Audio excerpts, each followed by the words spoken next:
Okay, let's get started. So last time we covered the principal G bundle.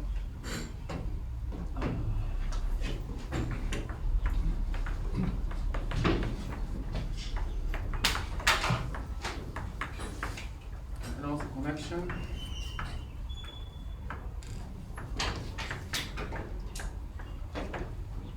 And the curvature.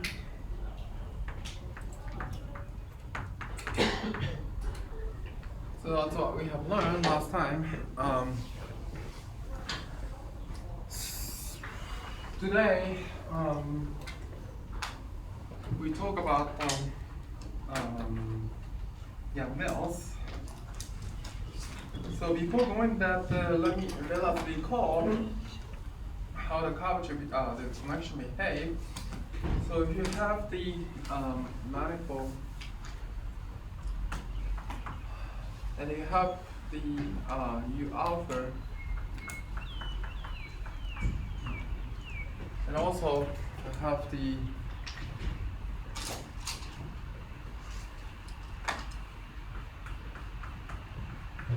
U beta, you have at each open patch, you have a realization, you have a fiber,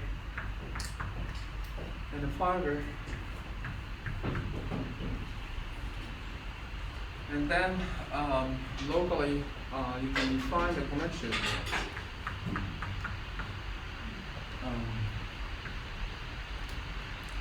At each trivialization, from each trivialization. But as I mentioned, so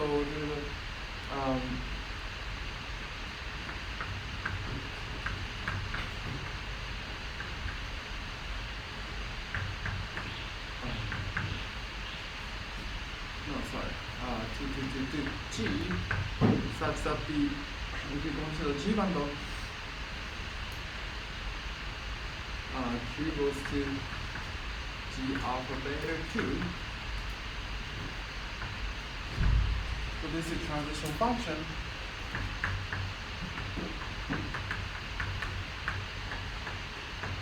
This is transition function. So that the T beta inverse T alpha is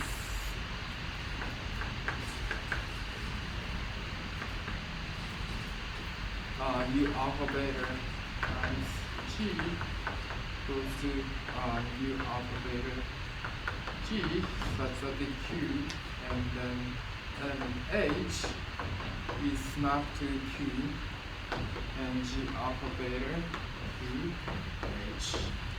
This is a transition function you will get from the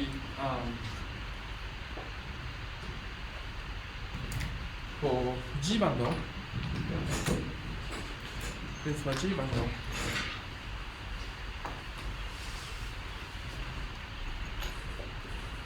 And then connection is behave under this transition function as the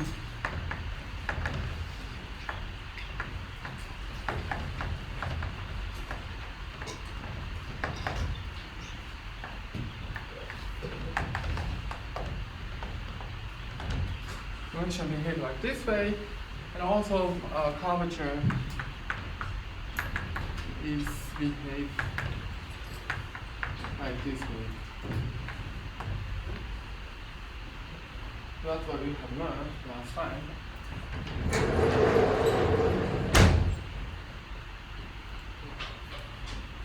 And in particular, this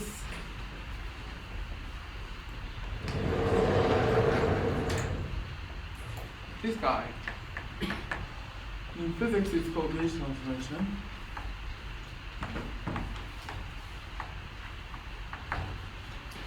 And as I showed up when G is U1 case, this is just a Maxwell gauge potential, and then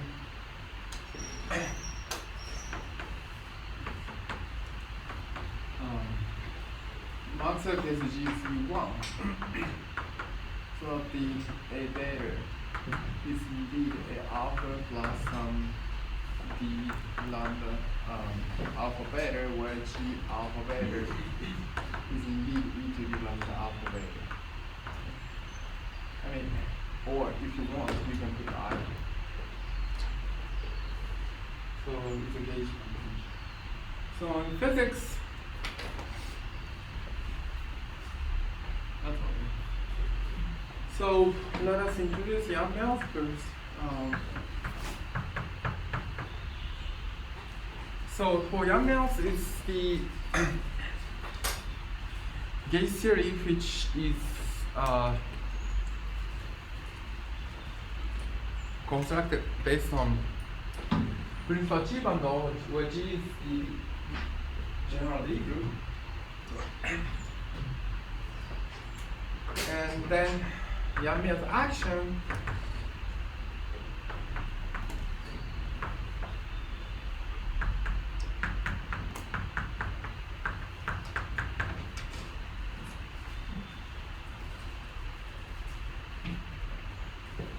is given by like this way. So as I mentioned, FH star at wedge. Sorry. So M and G.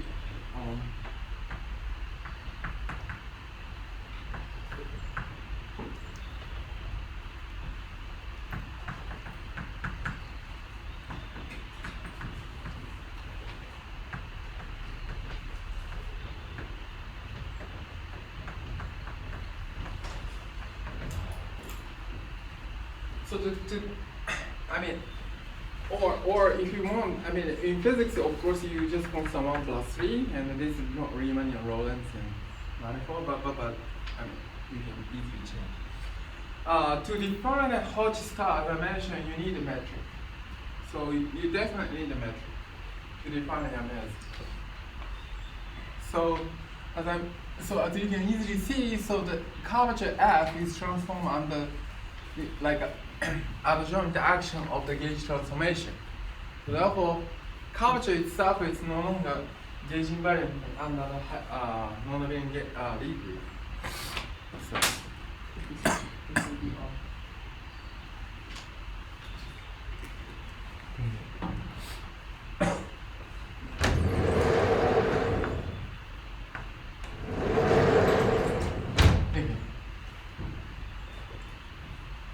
however, if you sandwich, so it's sandwiched for the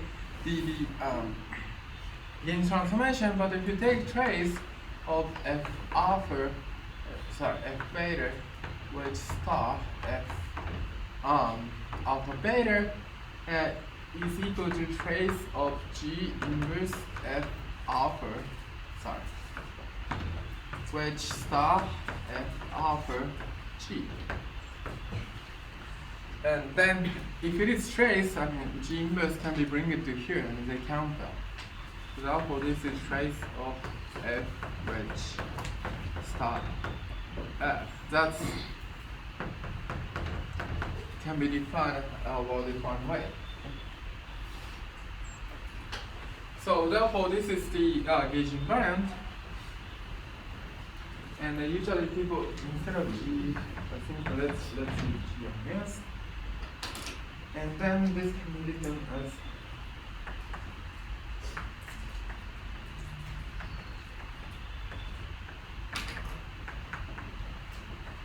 in terms of metric.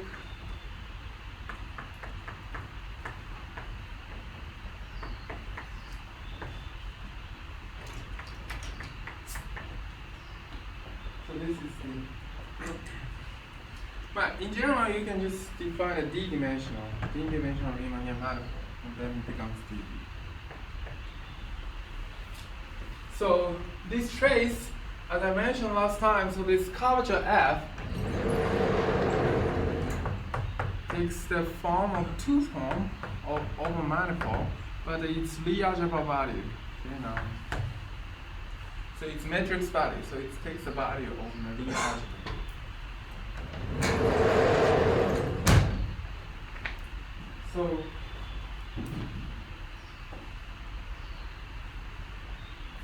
So this trace is indeed taken over this Lie algebra matrix. value matrix.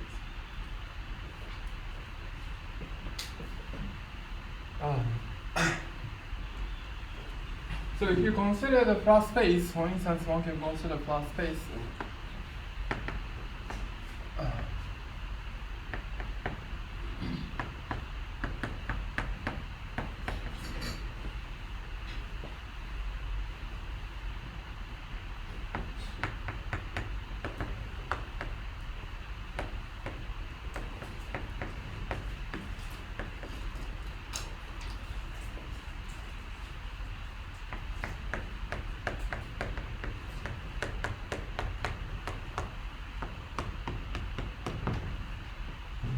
So this is the case, and then, as I mentioned, so Lie algebra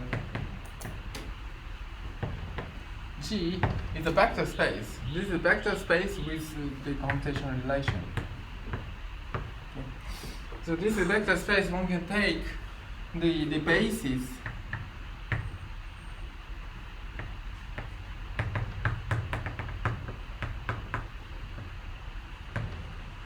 as a vector space, so that they these are bases such that it satisfies the following condition.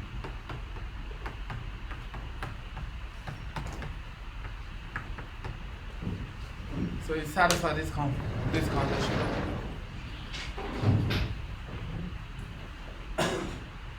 So one can take to exist such a basis on the Lie algebra, where the trace of TA TB is equal to the delta AB. Okay. So if you use these bases, and so one can write down the F curvature is FA. I think I should use lower indices to be consistent with lectional sorry.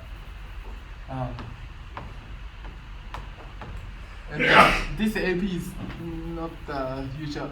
I think I should write down X mu like this way, maybe. The metric is the S square. That's, not to confuse you.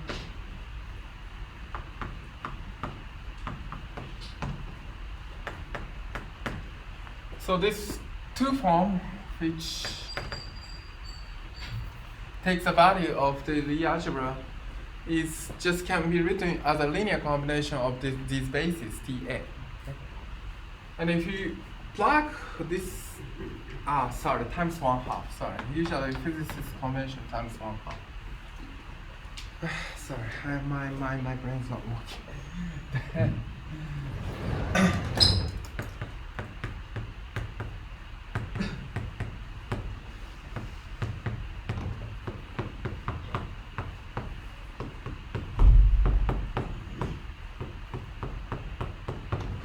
So this is the expression for the Yang-Mills action. So this, so this is standard way to write down the physicists write down the Yang-Mills action.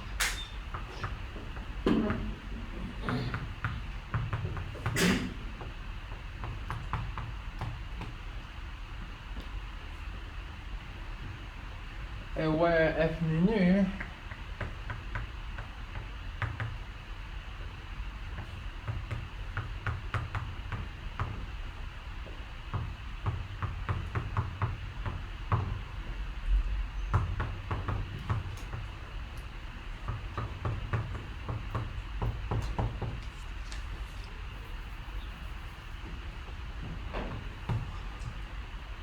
okay, so this is the curvature form. Or curvature form of menu. There are lots of ways to say it. So in mathematics, it's called curvature form. Curvature, or in physics, people call field strength. For Yang-Mills, we needed this the non-linear term, quadratic. It becomes non-linear term will show up. Do you remember what this F is? Huh? Yeah, this F really come from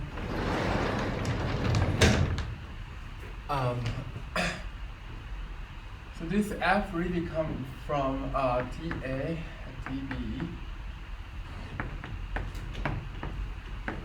So Lie algebra,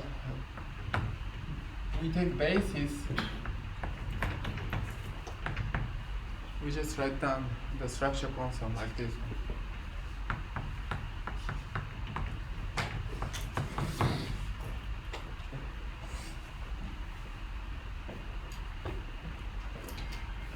Okay, so that's so remember that the A is given by, so sorry, curvature is given by dA, which plus A, which A, and of course here implicitly commutation relation is assumed.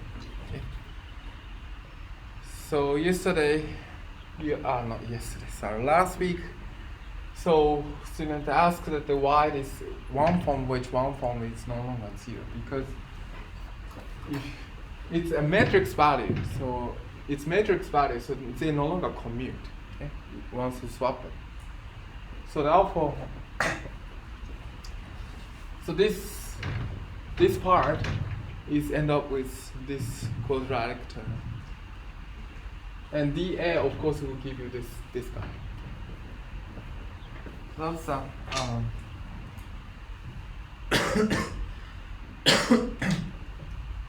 so now, of course, as I mentioned many times, F is two form which takes a Lie algebra value. So it's a matrix value. A is also one form which is the Lie algebra value.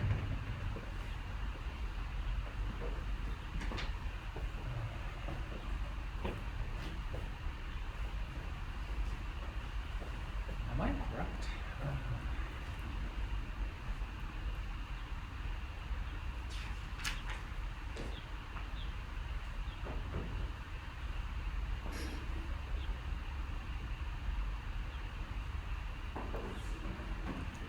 Yeah, I think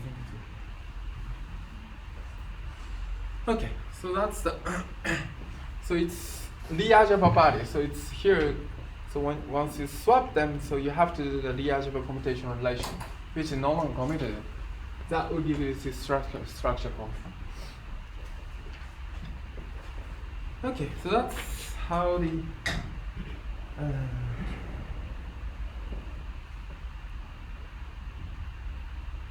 and then, as a physicist, once you obtain an action, so once you give an action, well, the first things to do is just to get the equation motion. What's the Euler-Lagrange equation?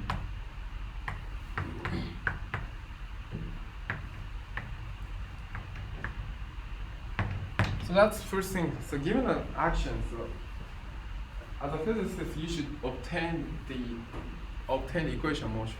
Okay? So what is the equation motion for this guy?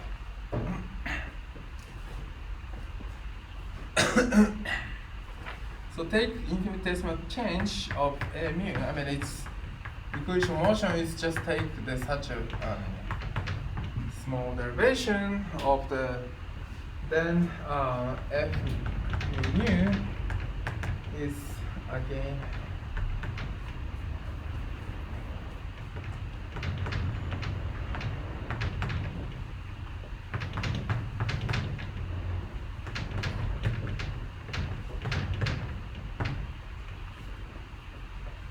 so under small infinitesimal change of gate connection, the curvature will change like this way. That can be easily seen from upstairs. Then plug that one into here. So delta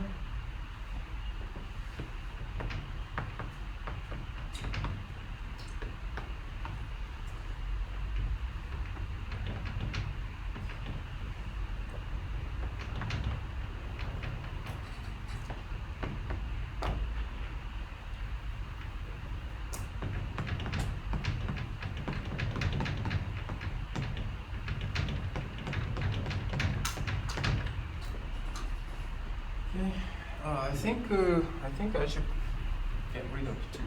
sorry, there's a typo in the lecture note. And then this is equal to 1 over G squared everything else.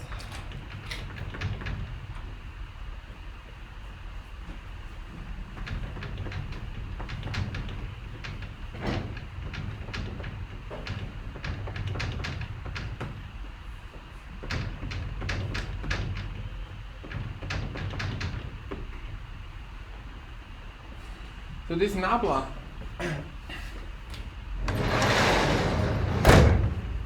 this nabla is indeed equal to partial mu plus a mu. And the computational ratio assumed, of course.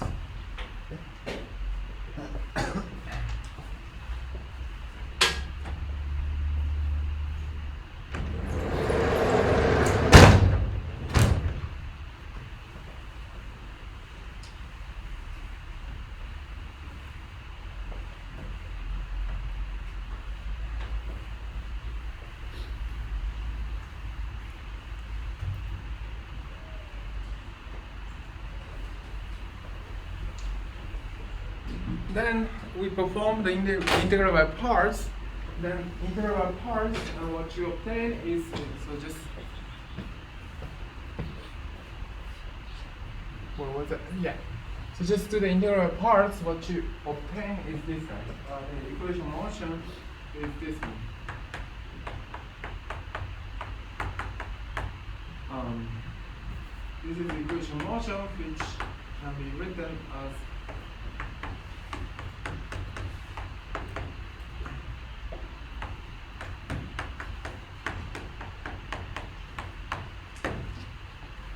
this is the equation motion of Yang-Mills.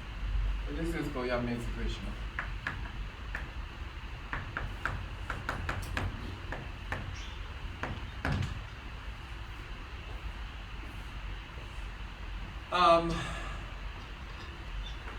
So of course, if it's Lie algebra U1, it's everything commutative. So there is no such a term. So for G is equal to Maxwell U1, you get Maxwell equation. This is usual Maxwell equation U.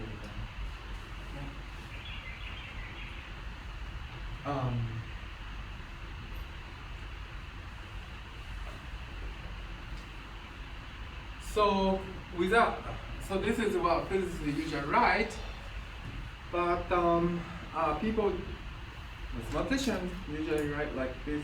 So the Yang-Mills equation is delta A. Delta is Hoche star of dA.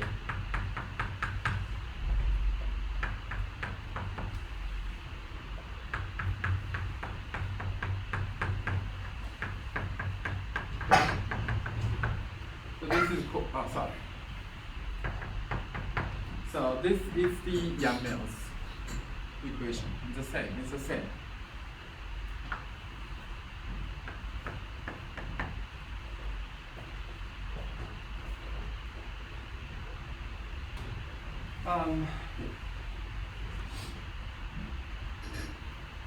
Of course, last time I told you that the dA f is equal to 0, which is the essentially equal to, so this is called Bianchi identity, which is everything sequence.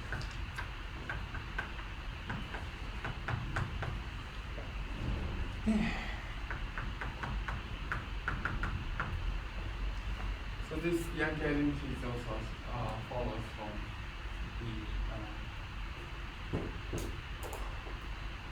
the definition of curvature.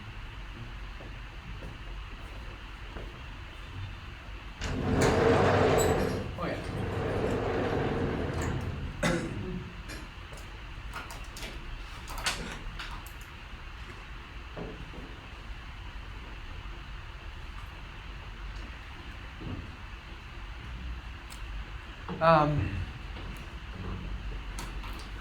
So this is Yang-Mills equation. So this is the Yang-Mills equation in general is called nonlinear.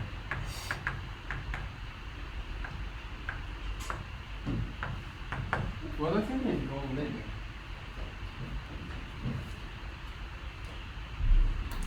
Non-linear differential equation. It's called non-linear differential equation.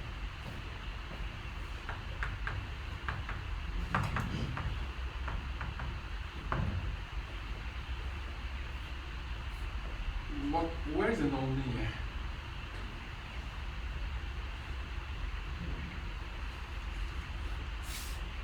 It's called non-linear differential equation.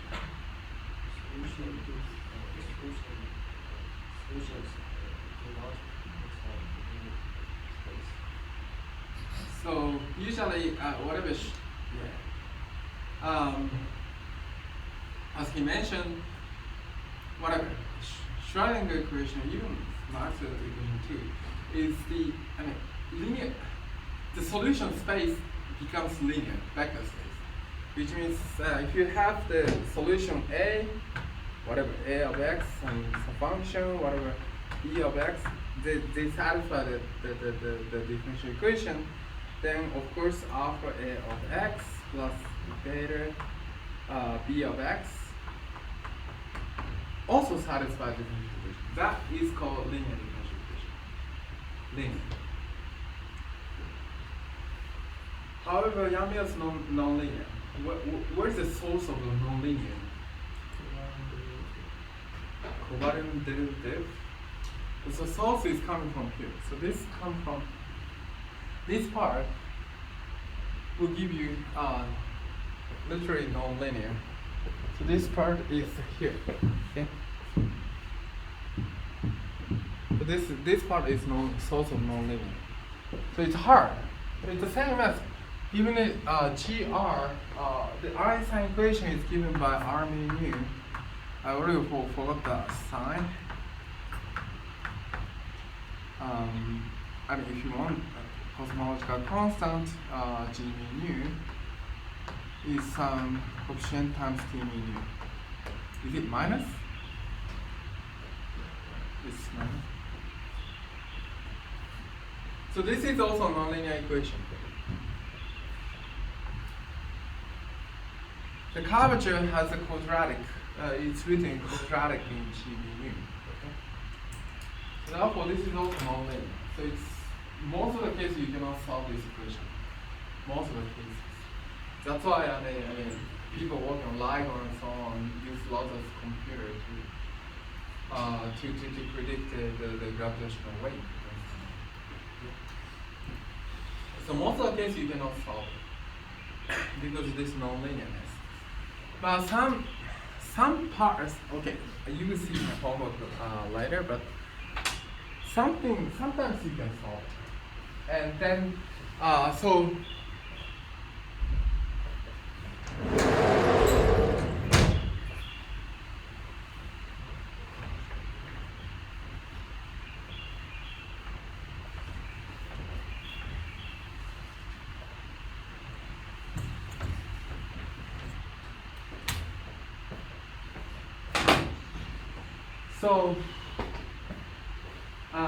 the linear equation,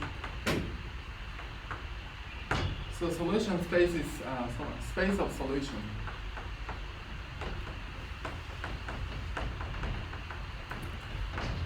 R is vector space. It's just R to some power. It's very much R to some power. But nonlinear equation, if you can solve that,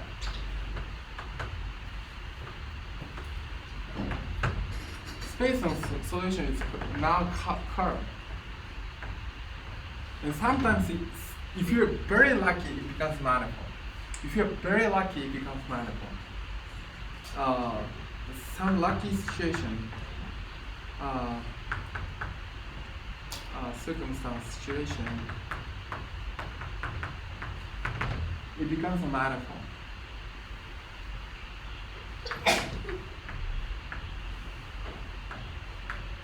If you're very lucky.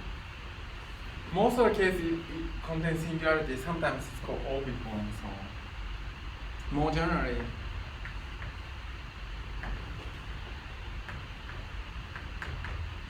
it becomes orbifold. or more complicated stuff. From nonlinear equation, one can obtain so-called the solution space, often called module space. Sometimes, module space, which plays a very important role in physics. And then you can see some of the instance of the module space in the homework later. So, so the YAML is one of them, the module space involved. This module space is a very, very deep subject. It dates back to the, I think, when is the last lecture of this class? How many lectures left? I think we have time, so I will talk about module space a little bit. People keep asking what is a module space. I will give a lecture on module space. Very deep theorem. For instance, Donaldson got write a paper 1982. In 1982, he used the modular space of so-called instant modular space to instant to construct so-called the four-dimensional manner, invariant topological invariant four-dimensional manner. And he got a fuse now. So that's the instanton modular space. Instanton. So instanton involves YAML. So it's called anti. I will give you the homework. What's the meaning of software YAML equation. Another instance of the nonlinear equation by using like this kind of gauge theory is called Hitching. The famous one is Hitching. The paper is, I think, 1987.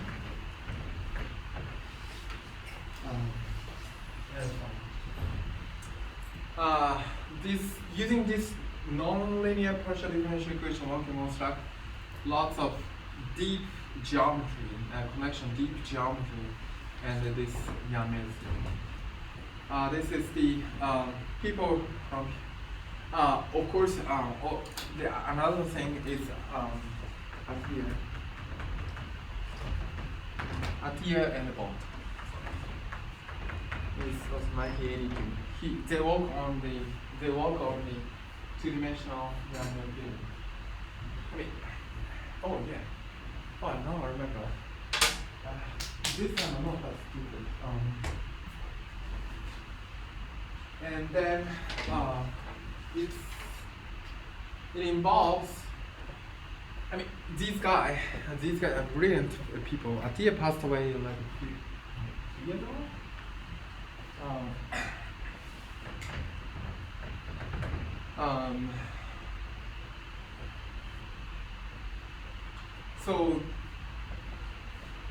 So this will give you another.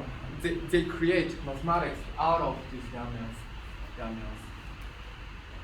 So that's an interaction between physics and mathematics. And then, so I find this book is very fascinating. That's why I bought it. So next lecture I will talk about the index theory, and then so here you have a tier and a bot, and then Hertzberg, and then the singer. You can take a look at it. It's very nice. I really like it.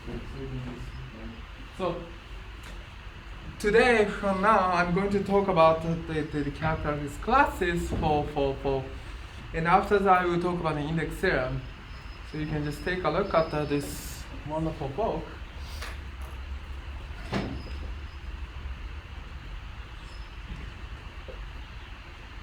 Okay, so let me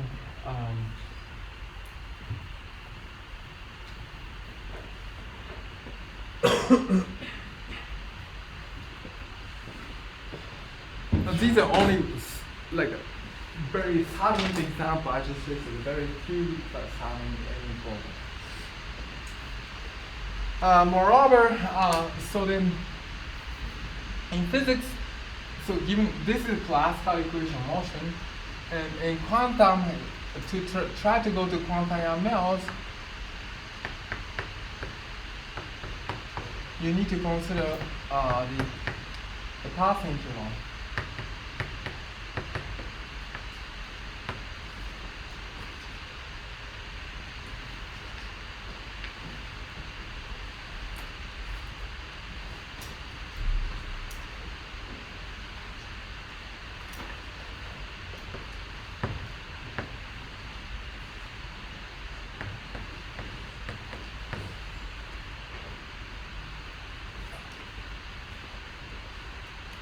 So this is the action for the path integral where A is the space of connection.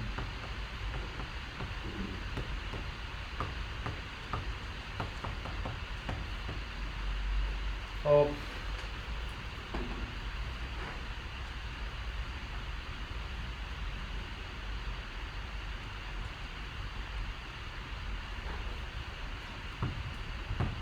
principal G bundle. And then G is the gauge transformation.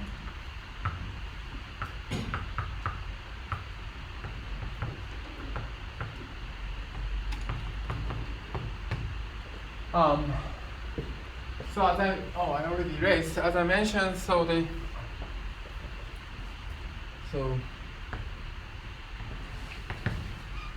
as I mentioned, so A beta is G alpha beta in this. A beta, G alpha beta, G alpha beta, inverse DG alpha beta. So this is the space of the gauge transformation, and they are considered. So again I made a mistake. So A alpha, A beta are physically equivalent in this case. Physically equivalent.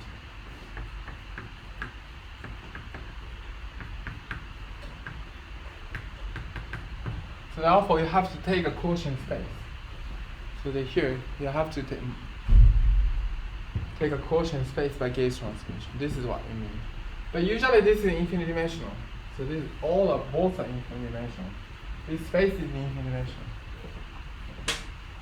So that's called infinite dimensional path integral.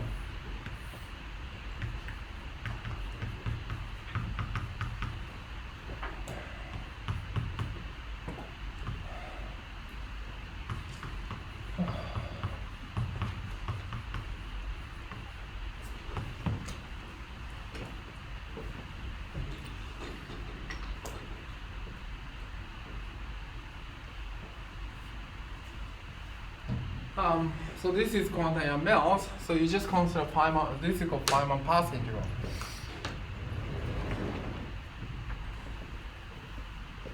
Infinite path integral, and lots of interesting phenomena occurs.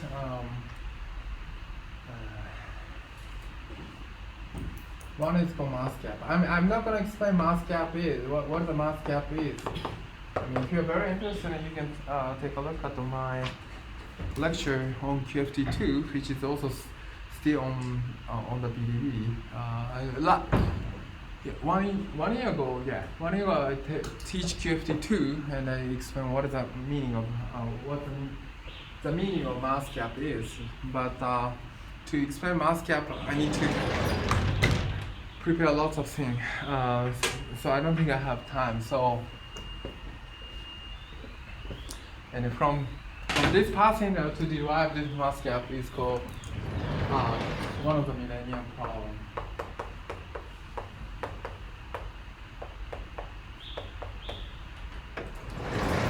Of Clay Mass Institute.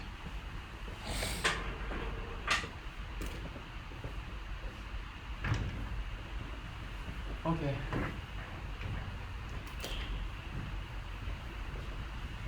Any question? And then I'm going to talk about the character classes from here.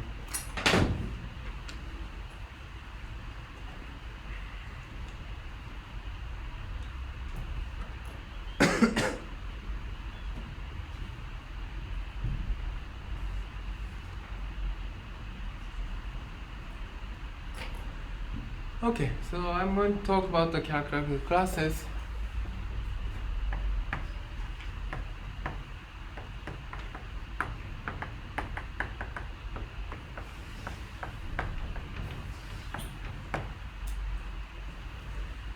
So let's consider U1 bundle, principal U1 bundle over S2.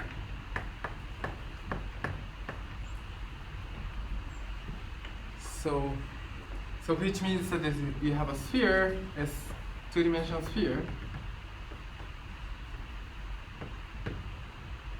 At each point you have fiber, which is the U1, which is circle.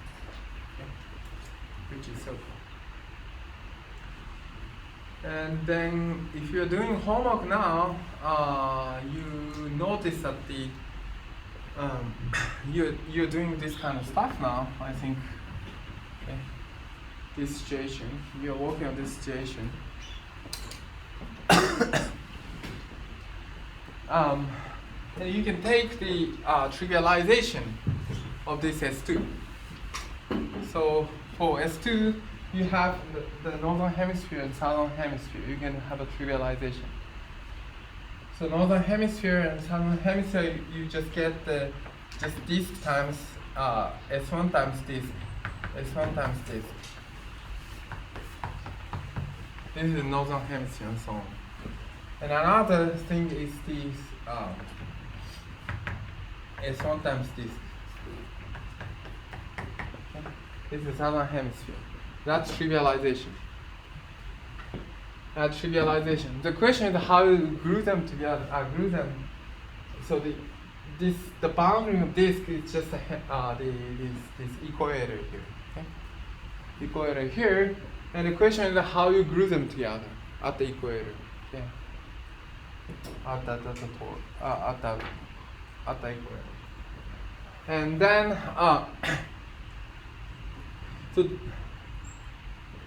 so at the boundary of disk, it becomes torus. It becomes torus. Okay, it becomes torus at the boundary of the disk. Okay, and indeed, disk times S1 is actually in the solid torus. Solid torus means it's the same as donut. Donut. I mean, it's just inside it's filled in, and disk is just filled in here. Okay? And the question is how to glue them together. Okay? So that's so that's the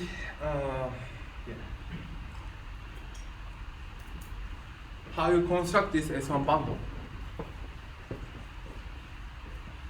Okay. So as I mentioned, the torus can be understood as the C2 mod C mod Z2, not Z2, Z plus C.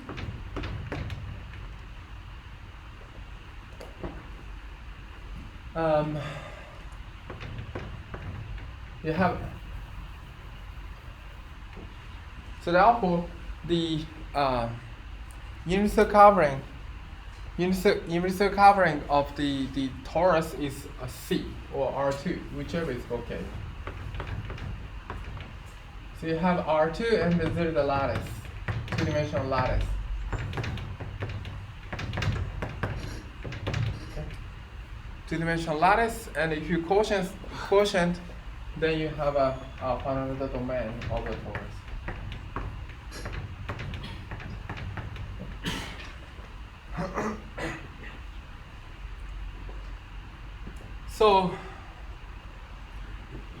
So in the homework you can see that even S3 can be understood as the S1 fibration over S2. And sometimes it's called Hopf fibration. Not sometimes. It's called Hopf fibration, famous for Hopf fibration.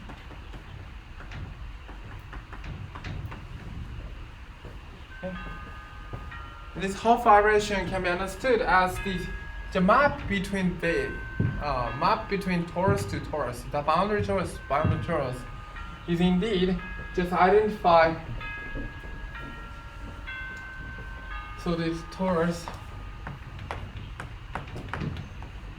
and you have another torus. But let's change the color in that case.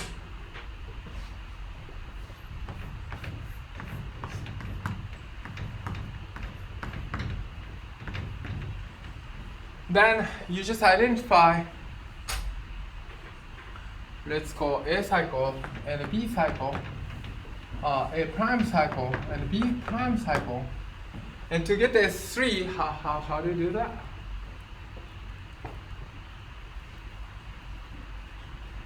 To get S3, B is identified by A prime, and A prime is identified by B prime. It's called S transformation. So median. So sometimes it's called median longitude or whatever you call it. A cycle and B cycle are swapped under from one to the other. I don't know which ones I call it A cycle, whichever is okay. Let's call this one A cycle. I think I shouldn't use, okay. I shouldn't use orange. So A cycle and a B cycle. And then, what else? A prime cycle and B prime cycle. So A cycle is contractible, okay? Because it's a donut. It's shrinkable, okay? However, B cycle is not on this solid torus, on this donut. But if B is identical, okay. Before that, what is the fundamental group of S3? What is the fundamental group of S3? Huh? It's trivial. It's trivial. Okay. So B cycle is non-trivial on solid torus, but once you identify B cycle with A prime cycle, okay, then it's contractible. Once you identify B and A prime, B prime is no longer contractible on this solid torus, but once you identify the A prime, so it's just shrinkable, okay, contractible. The same, B prime is non-trivial on this solid torus, but once you identify B prime with A here, it's contractible, okay? At the end of the day, if you identify the solid torus, a boundary solid torus between by what I described, like a B is identified A prime and A is identified B prime, then it becomes, the fundamental becomes trivial. And at the end of the day, it becomes solid torus. That can easily see, right?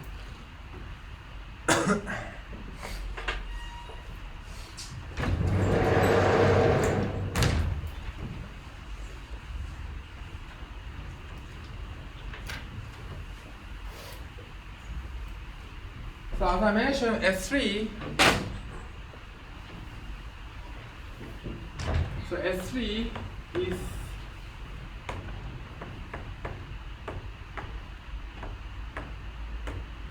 R3 with R3. So the R3, but at the infinity is identified point. Okay? That's for one point contraction and so on. And R3, so we're in the R3 space, so it's easy to imagine. So you have you have a top. Okay, let's X, Y, and Z. This is R3. In R3, you can embed solid torus. Let me. Okay. So some of you guys, so the homework I just tell you S3, just get rid of S1 is homotopical equivalent to S1. Okay, homotopic to S1. Okay. So just take the line on the infinite long line on z-axis. Okay, the z-axis. Okay, and if you go to the infinity, it's just connected by one point concatenation. Okay, it's if you go to the infinity plus infinity minus infinity, is connected by this one point concatenation on inside S3. Okay, that you can identify. This orange line can be identified as S1. Okay, if you get rid of it, everything, the rest is just, you can see. Everything can be deformation retract on this circle. That's what it means here. S3, get rid of orange line, is just deformation retract this circle here. Okay? And you just thicken a little bit this circle, you get a solid torus. The same, you can do the same thing. You can just thicken. You just look at it's called tuba neighborhood also. Or thicken this orange line, you get the thickened line. Okay? You have a tube.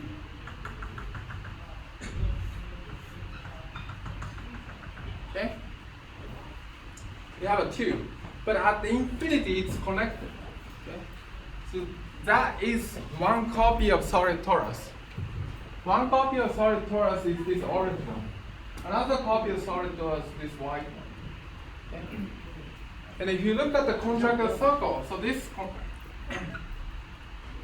contractile circle, whatever, I call it A cycle, and this is B cycle, and here you have A prime cycle, and the B cycle is just this infinite long line, z-axis. And this A prime cycle certainly identify this B cycle in this solid torus inside R. Okay?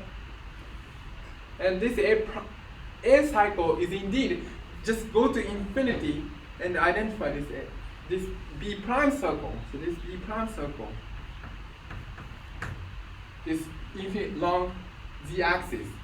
It's B prime circle because it's connected at the infinity. It's identified as A cycle. Okay? At the end of the day, you get S3. That's how you see what we have done over there. That's one way to see Hopf vibration. In general,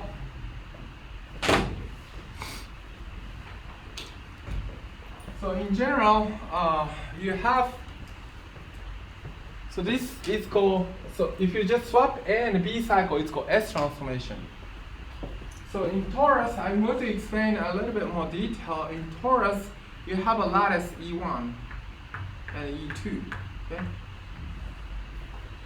So this one is called E1 and this is E2. You can act so for the matrix ABCD, you get another lattice called E1 prime, E2 prime. But lattice structure does not change if ABCD is indeed called SL2Z, which means the ABCD is Z and the AD minus BC is equal to 1. So this lattice structure will not change. This lattice will not change under the SL2Z action. Under the SL2Z action, and in particular, this SL2Z is generated by the following matrix.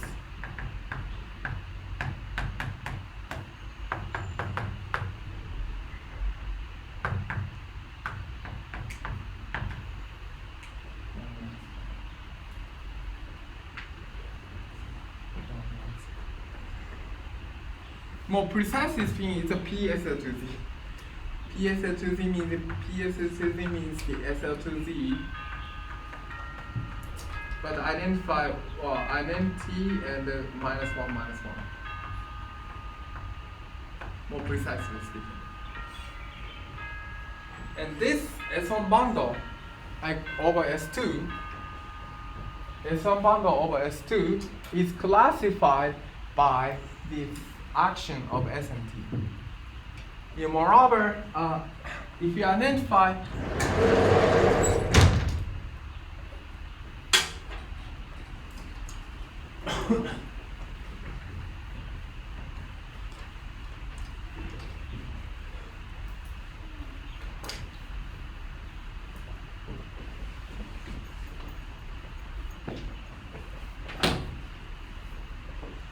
so if you identify so these solid torus, two copy of solid torus, and you can just identify boundary. And then identify boundary of two solid torus. So you have two solid torus.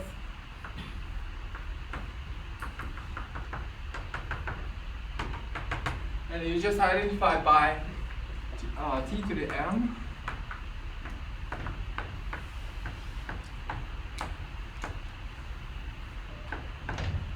So which means that the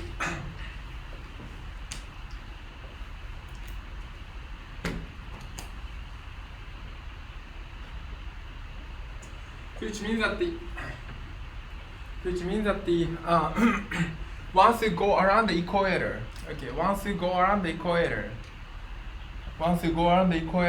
so when you glue this fiber, which is circle, you have to rotate n times. You have to rotate n times once you go around the equator. So n times rotation on the fiber when you glue them together. That's what this T transformation do. Identify the boundary.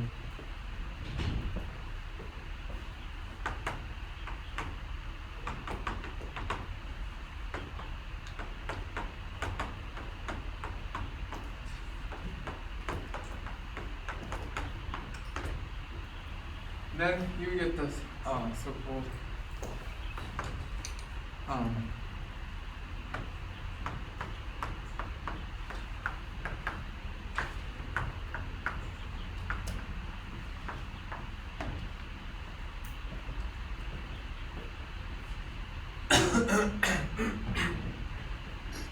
so this is one bundle. So if you constructed a S1 bundle of S2, with this identification, you get the monopole configuration with charge n. When n equal to 1, we show up in the form of an US solving now, I guess.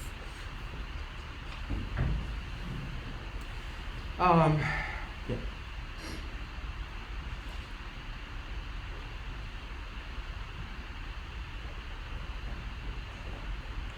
And this n can be understood or called the first Chern class.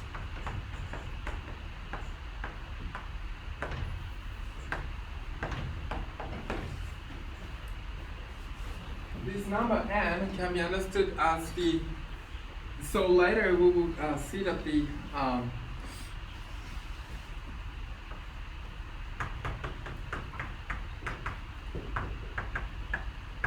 so it's a U1 bundle, and then S2, and this is called, another way it's called the first Chern class of principal G bundle.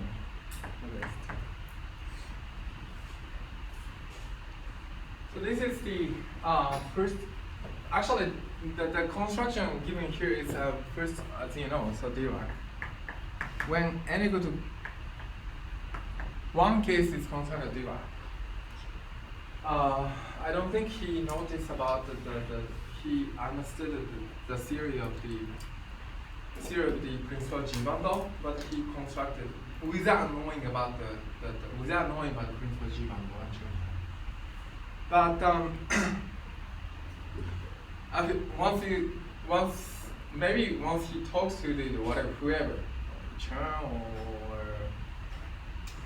many grapevine or Carlton or whoever, Urashman and so on, if you ask the geometer, oh, that is just first class of the principal G. That's what the mathematician will tell you. it's like Einstein, when Einstein asked about how do you measure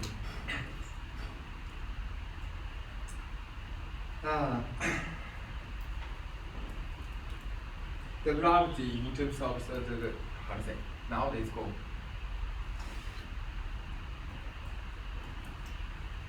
how to say, distortion of the space-time. So here we answer is curvature, like this way. So this is the another way to see the monopole number.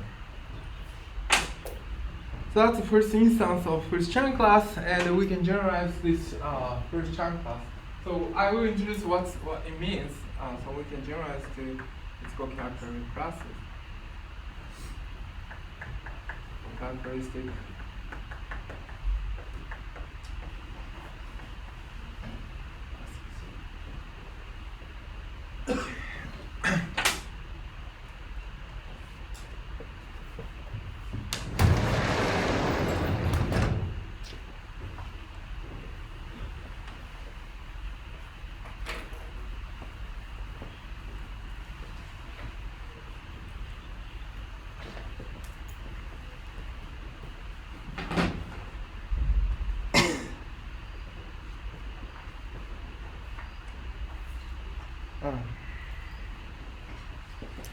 The construction is very easy.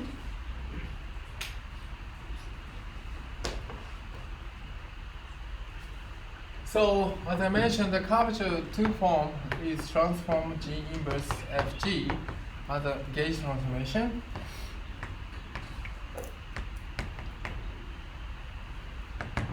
Therefore, we just consider invariant polynomial. There are two ways.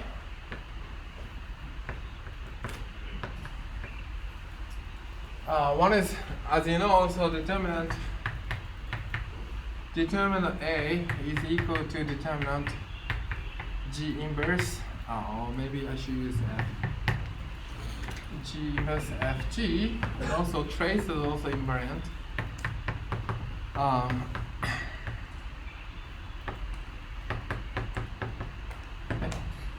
So there are two constructions. One is the sigma F.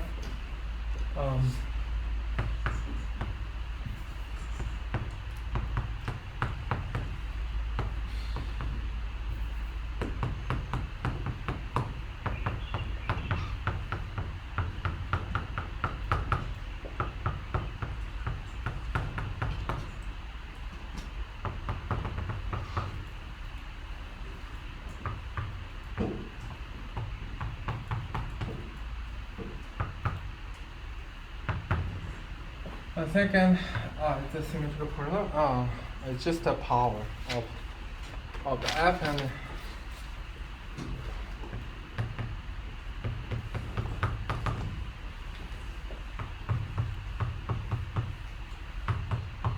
the two construction to get the invariant polynomial when K round for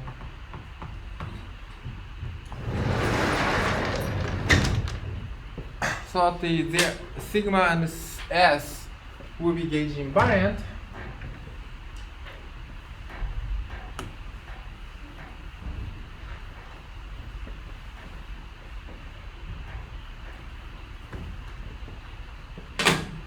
The arc is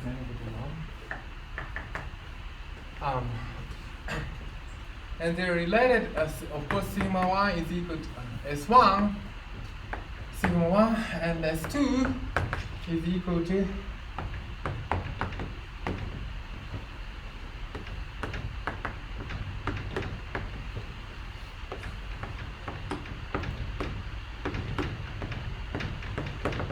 and so on. So one can just write down S in terms of sigma and the sigma in terms of S vice versa.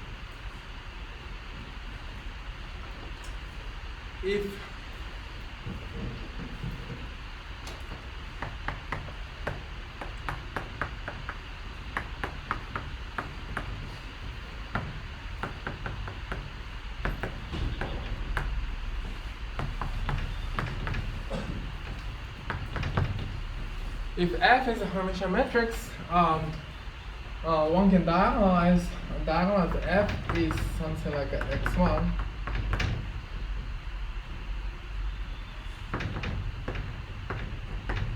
One can diagonalize, then you can just easily imagine what's the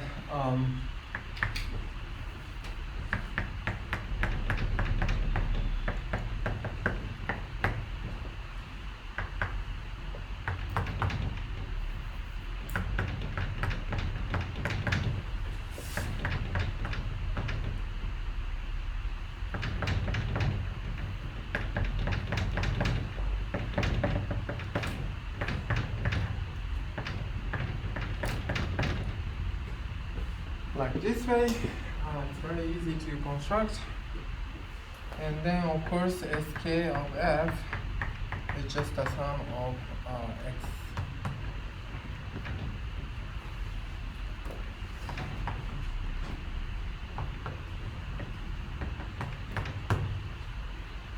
It's very simple. So it's more like it's related to okay, so it's a bit a detour, but this one is related to so-called theory of symmetric polynomial.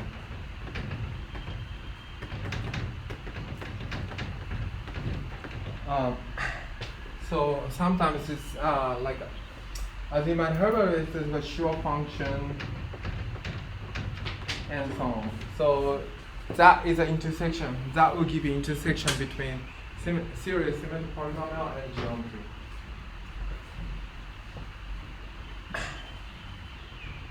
Where should we go?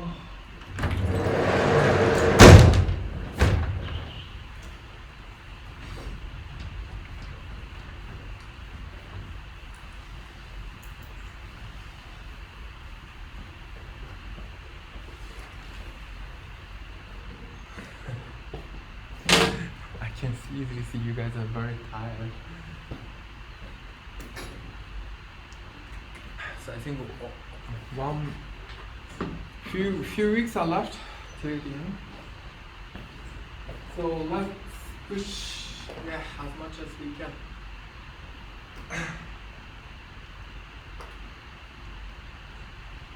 So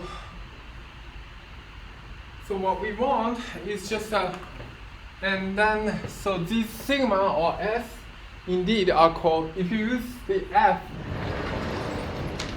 as a curvature 2 form,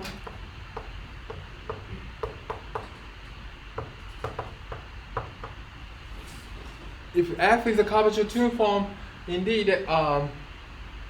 these sigma or and s are called characteristic classes. It just become sk f or sigma kf is the 2k.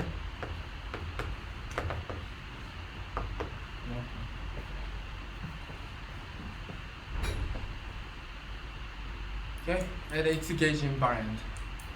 Lie algebra value. Oh my goodness, it's not Lie algebra value anymore. Sorry. So now we already take trace. Okay, trace means trace over the Lie algebra matrix. So it's no longer G value. Sorry. So it should be just a differential form. Okay. Differential form, which is gauge invariant.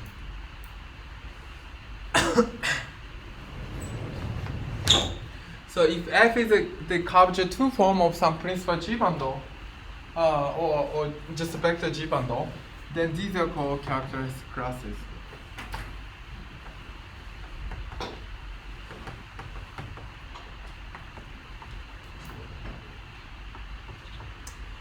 Okay, let's take a break and then I will explain.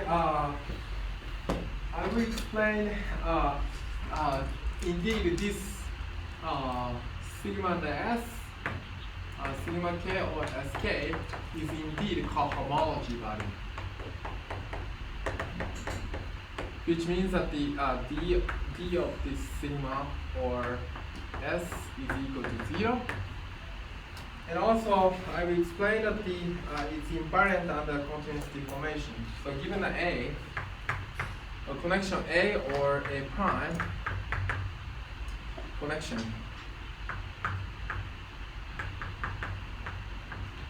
on P or vector bundle E, G bundle, both will give you A and A prime give you same characteristic classes, which means it's invariant under the choice equation. That's what I'm going to explain. So let's take a break. So you guys are tired.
Yes, this means partial mu delta A mu minus partial mu delta A mu.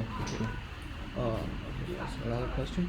On the car, there is two connection from on the G bundle. So I want to know.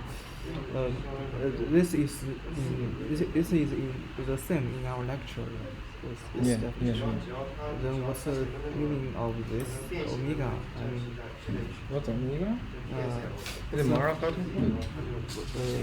he says the omega when omega operates on horizontal tangent space is zero. Yeah. I think it's omega is Mara quantum form. Yeah, but what's the geometrical meaning of omega? I mean,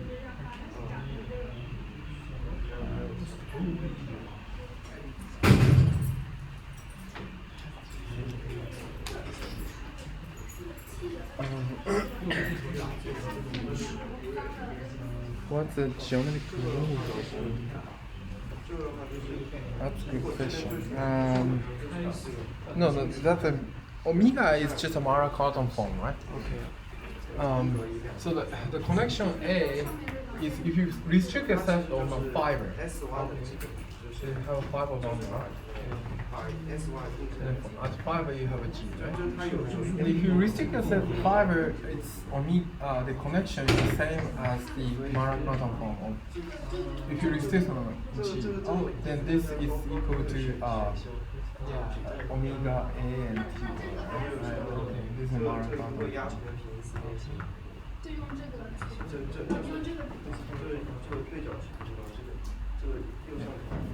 And then that would define indeed the horizontal.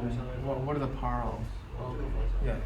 So the parallel direction does not go to GG part. The parallel direction is always along the line. That's why. So A is even actions on even on the parallel Yeah. is not zero. AX is not zero. What's the case?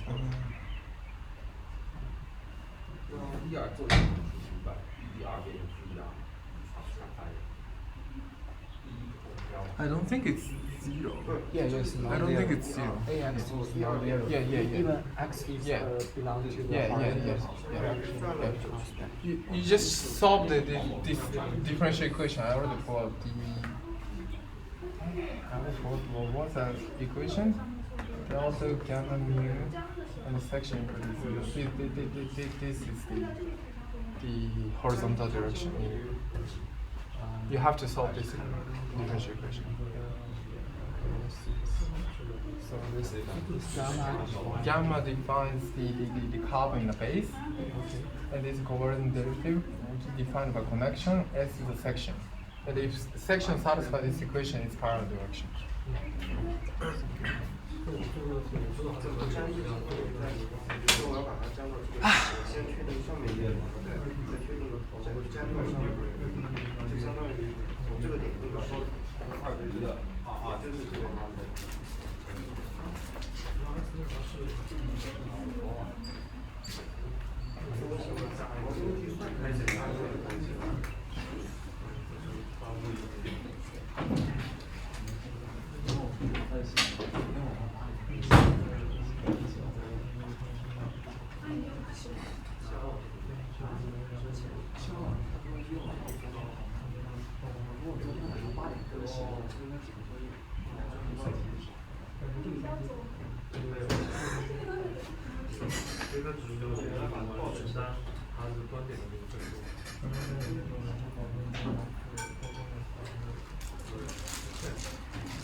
做的时候，我们只放这个 compassive 范的性质，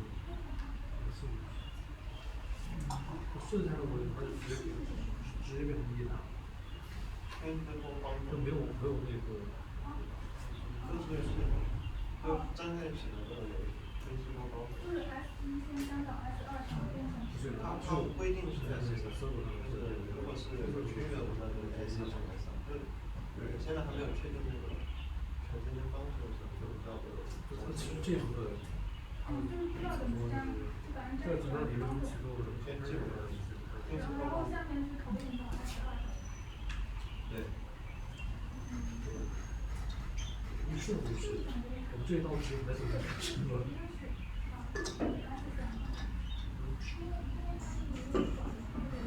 这个 S3是把这个管子就顺着管子的两端看作一个点，然后它是 S3。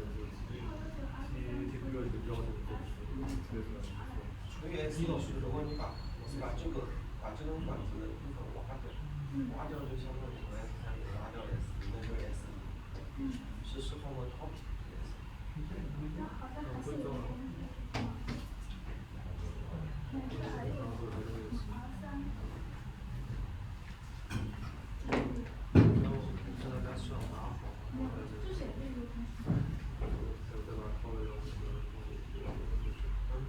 还有就是那个S3等于R3定上的。所以他画的这两个其实就是S3，然后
就上是这样子的，这个除去是右手的。那你知道他们那块线路是当区域的，这就很难查。就这样，是反着开。OK。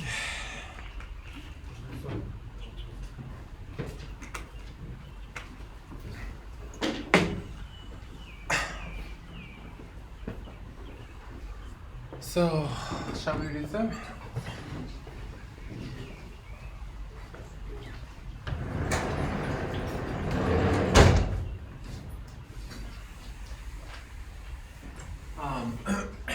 So, okay, book is there. I couldn't find that book in the Hudan. Maybe Hudan Library now has it. Yeah. I feel very excitement of this. That book explain excitement of this, how the index theorem is formulated, and how the gauge theory, interaction between gauge theory and also mathematics give a lot of fruitful results.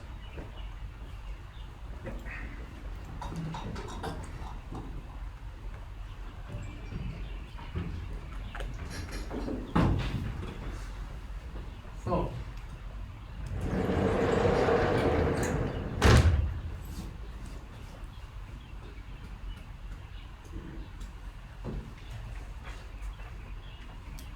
let's first show this one. Part one.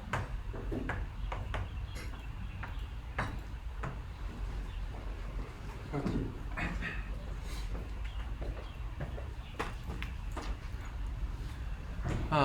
Yeah, you can see lots of photo in the book as you.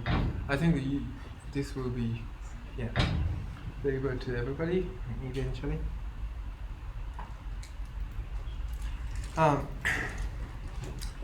So everything started for this Chen's book, Great Mathematician, Chinese mathematician. And then let's look at the, so we know the Bianchi identity.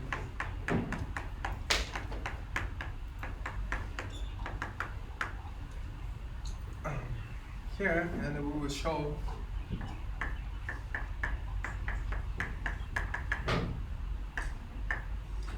this one. So as I mentioned, sigma and S. Oh, did I erase? Yeah, sigma and S are related to each other. Once you show S is is cross form, sigma is also cross form. Okay. So let's show that.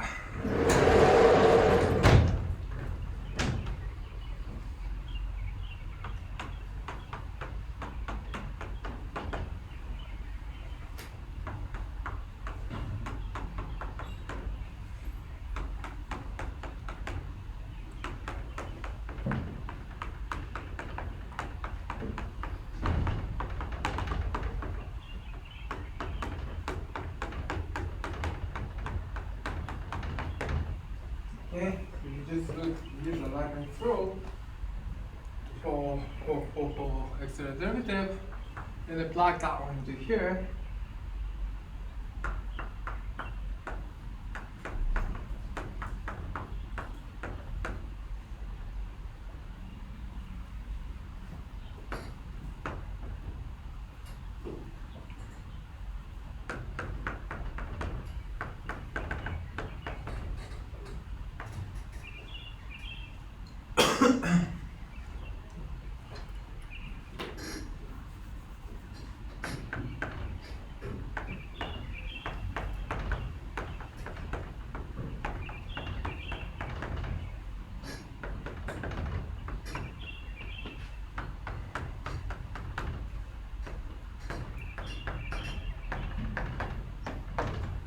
Okay, then you can easily see that this is a wedge.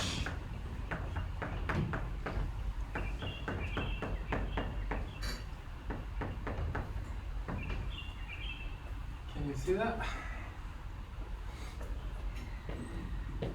I mean, if you so A wedge F is commutation relation A wedge F minus F wedge A. Okay. And this one is F wedge A, which F to the K minus 2. We start with this one. This one cancel with this guy. And next one is minus F square, which A, which F K minus 3 will cancel with next term, and so on. And what's left is the last one. And this you can easily see, and in a trace you can just bring it back, so this is equal to 0. This will show Sk of F is inside its cohomology value. Drum cohomology.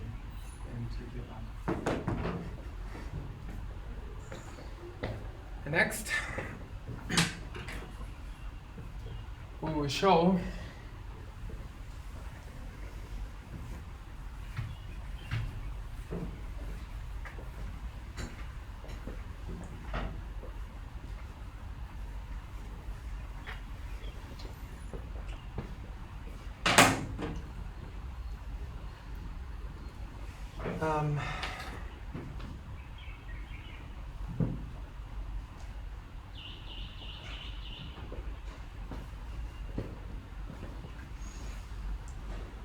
Sk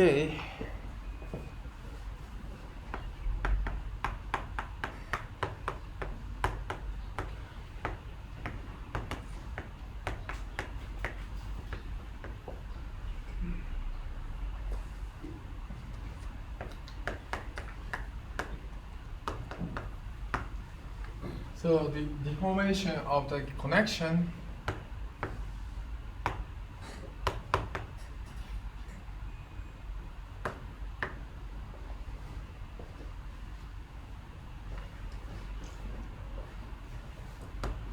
under which the curvature is transformed as follows.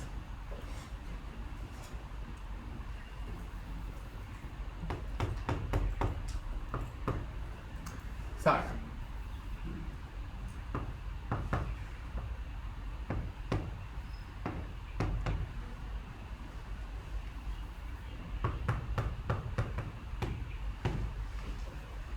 Okay, that's how they transform. And then we call this guy is equal to delta F.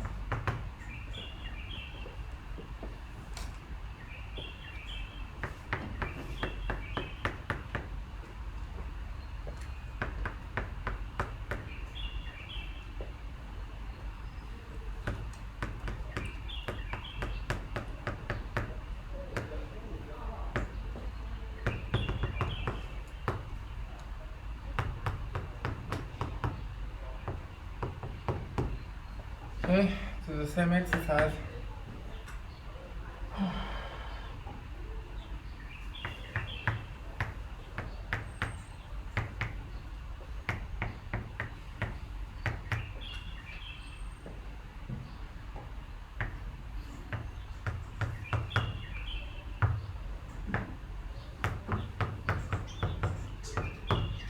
But so it's a two form. It's a two form, and inside a trace, you can always how to say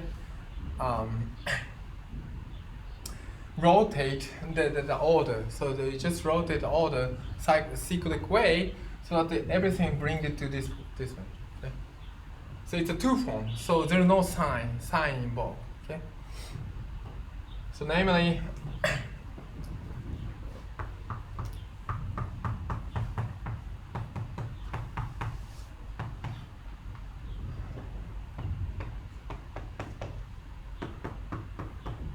I just use this factor. Okay. So it's a two forms, and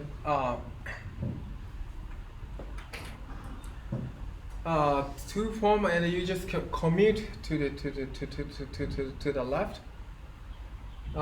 It's a wedge product. So I just omit the wedge product. Wedge product, if you two form just can be treated as the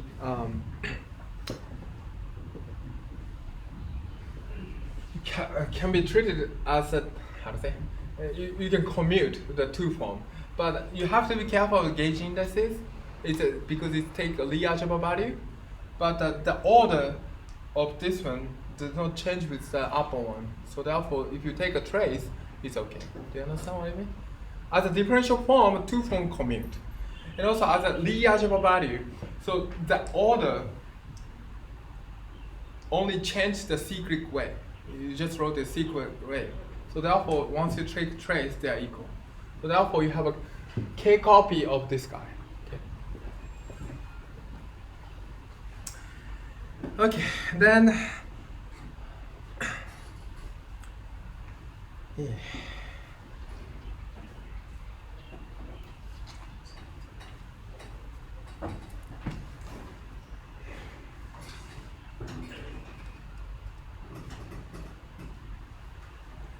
So then we use the Bianchi identity to bring this form as k d8 f k minus 1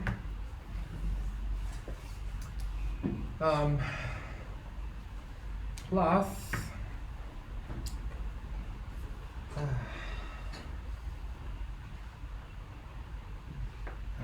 minus a df f k minus 2 minus minus 8 f k minus 2 df. Okay. This is exactly what we have done here. Okay.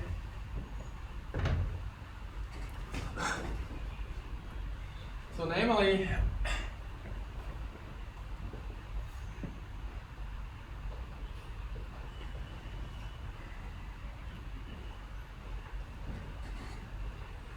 So namely, so you can just swap A and A. So what I have done is minus,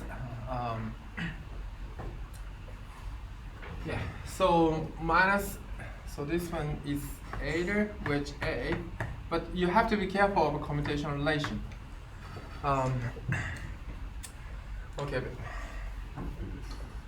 it's hard to explain, but okay, oh, sorry, I just got confused. Wait a sec. I already make a mistake around here. Yeah, so yeah, it's a good exercise. So I use this pack. This is equal to this one. Okay. And this part can be written in terms of A, which A, which fk minus 1 minus fk minus 1, which A.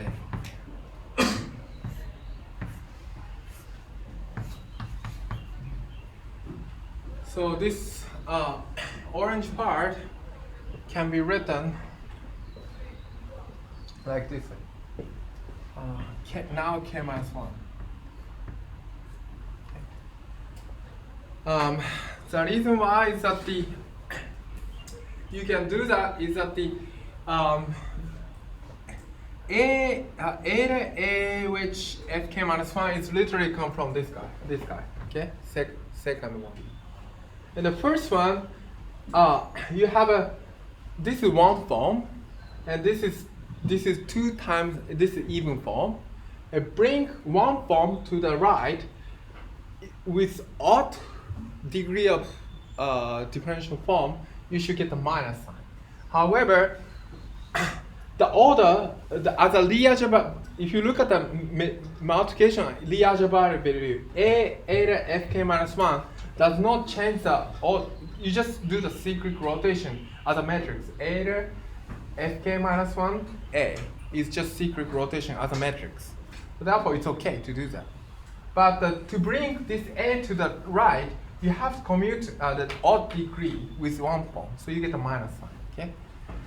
Then we know A which fk minus 1, fk minus 1 of A. If you look at compare with this guy, you just replace k to k minus 1. So k minus becomes k minus 2 up to sign. Okay. Therefore, you get this guy. You get this guy. This orange becomes this guy.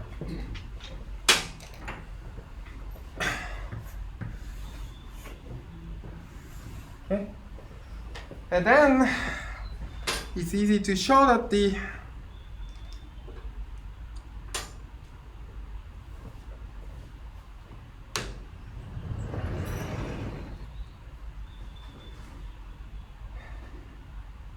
yeah, so this is equal to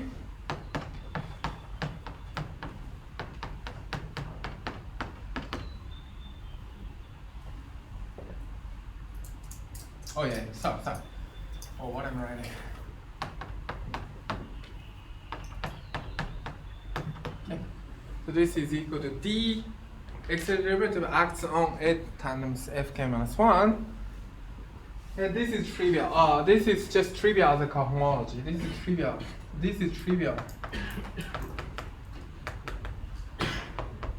in H2KF.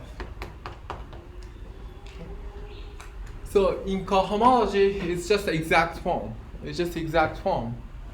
D acts on something, so therefore it's exact form. So therefore, change of the connection will reduce to trivial change inside the cohomology. That's what you mean.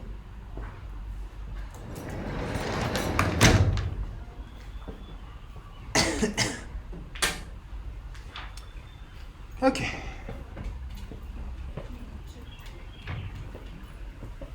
So we show 1 or 2.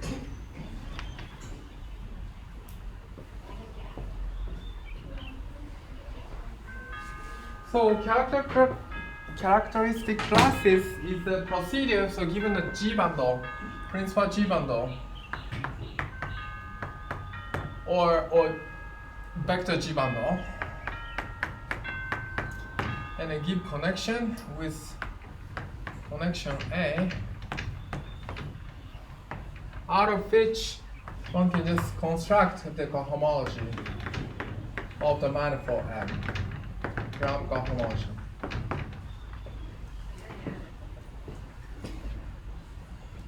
By taking invariant polynomial.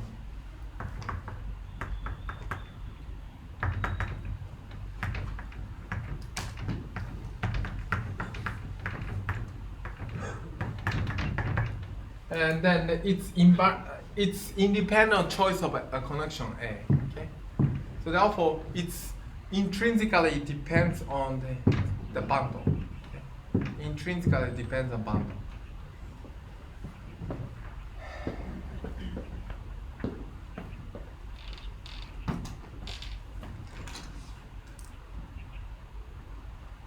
Intrinsically depends on bundle.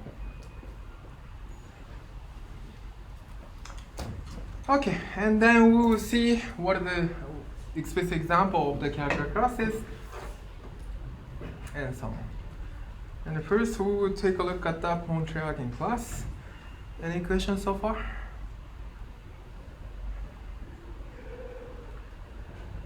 Is it okay?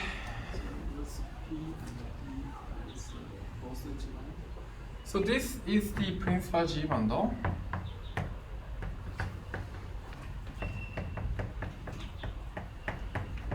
E is the even vector bundle with the structure group G structure group with G. Structure transition function G alpha is inside a G. So that's a G bundle, vector G bundle.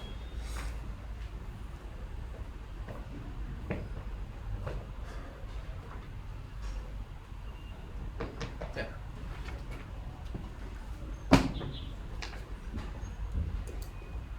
Yeah.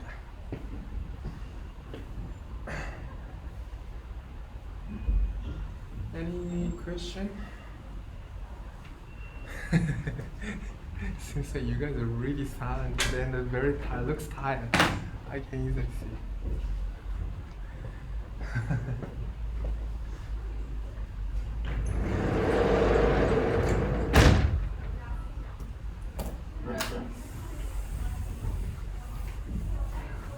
How many courses? So is there any the lecture before my class? Are you guys taking my course? There's some lecture before my class. Nobody? Yeah, let's move on. Yeah, I can easily see. I'm also tired a bit. Anyway, but so homework, I'm planning to give homework only this week. This week you guys are doing, and then I will keep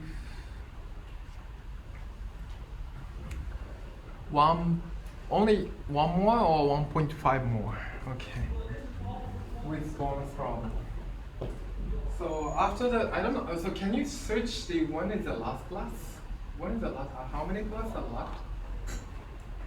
Final 10 is on June 10th. June 10th. Okay, June 10th. Exam. So this is last. Okay. June 3rd is the last class.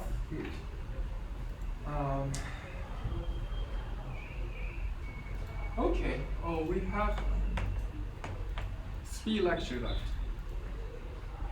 Good. Then my plan is this is index M. And I will talk about modular space. Here, maybe I will talk about something. Depends. Do you want me to talk about the quantum Hall effect? Or Chen-Salmon theorem? whichever. Which do you prefer?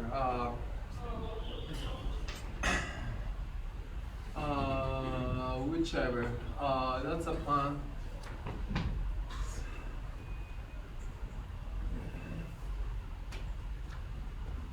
Okay, so then let's take a vote. So who wants to hear about the quantum Hall effect?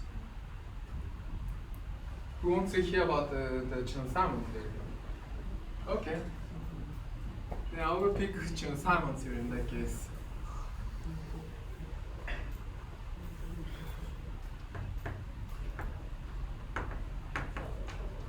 Maybe in that case, I may swap the order. Chern-Simons is more directly related to gauge theory, so it's better to talk. Okay, then let's swap the order. Chern-Simons first.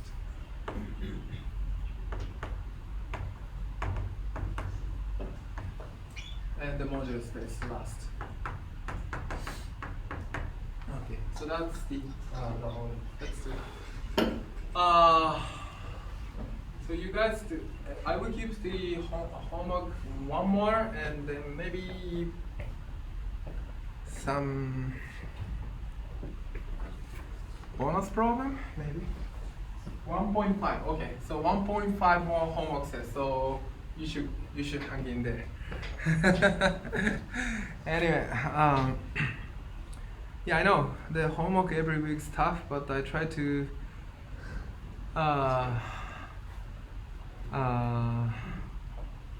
yeah. I try to give a good problem so that you can understand the subject. So let's move on. Okay, so June 10th final exam. This time I just try to. Okay, there is a. So this time the problem becomes very simple, but without any reference, you cannot take a look at the book and so on. I just give definition. It's called this one, like this one. I just try to, but the problem very simple, and then only give definition. Give a definition, and then try to see how you solve it. But homework only matter 80% of your grade, and this is only 20%. So we'll see how it goes. So homework, you guys talk to each other and then look at the book and so on. So let's try to see how you solve without looking at any reference. Okay, that's the. But the problem is very simple. And the necessary information is written in the exam. So that's. I don't know, this is the first try, but only it's 20% of your grade, so it doesn't matter.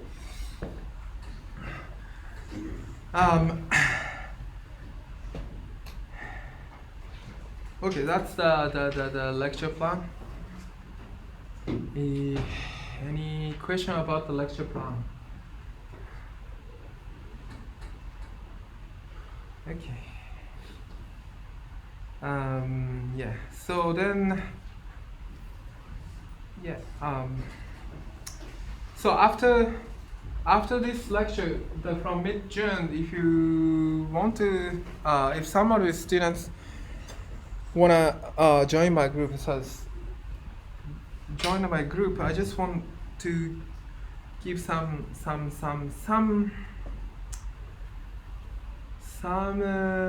educational lecture in the summer. So you should come to the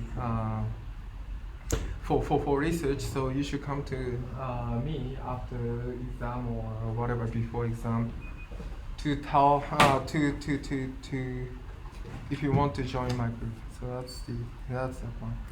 Anyway, so that's anyway, research is not easy, so you should pick what you are interested in. Yeah, I mean, since research is very tough, unless you are really interested in it, doesn't last so long. So you should pick what you're interested in. That's my advice, seriously. If you're not interested in my work, you shouldn't come to my group. And if you're really interested in my work, you should come. Otherwise, I mean, research is not easy. So always lots of failure attempt and so on. You have to spend a lot of time on the calculation, writing, and so on. And so he already experienced that now. One of my students. So my suggestion to students is just pick the subject which interests you. Otherwise, it won't last. Seriously, I don't know how many times I feel I want to quit the physics during the research. During the research, it's not easy. Seriously. So.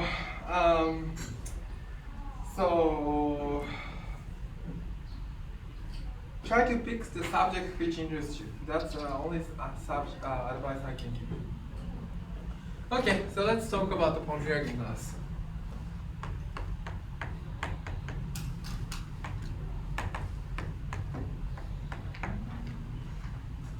So Pontryagin class is a subset of real vector bundle.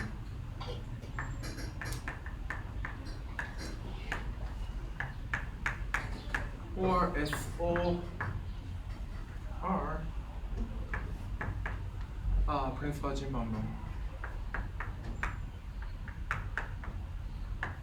Principal SORG bundle.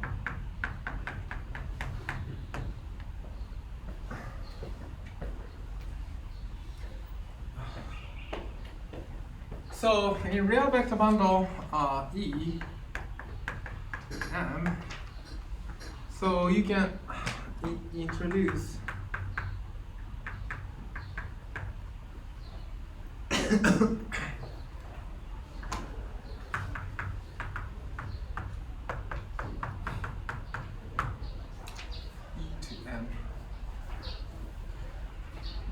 So namely, so you have a section,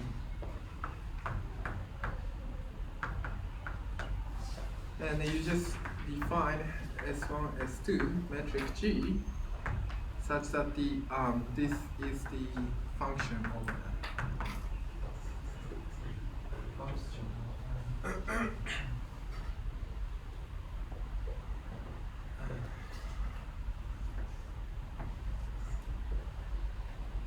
So then one can take the section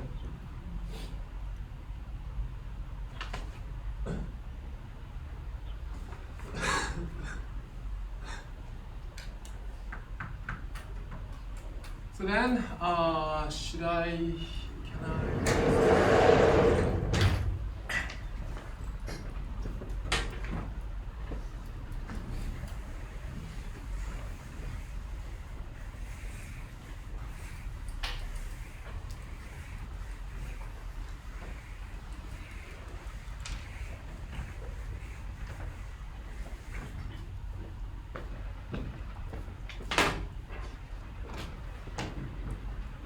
and then one can introduce the orthonormal frame.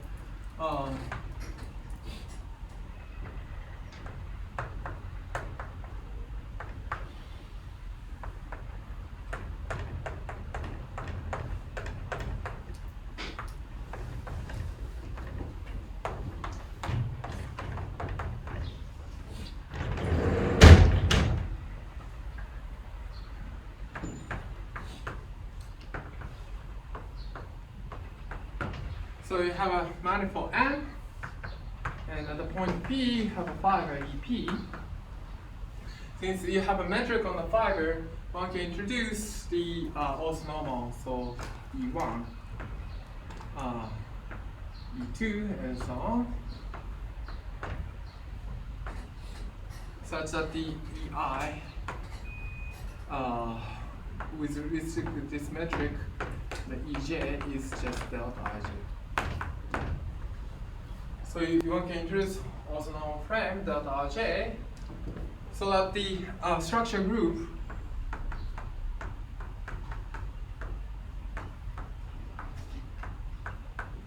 reduces to SOR.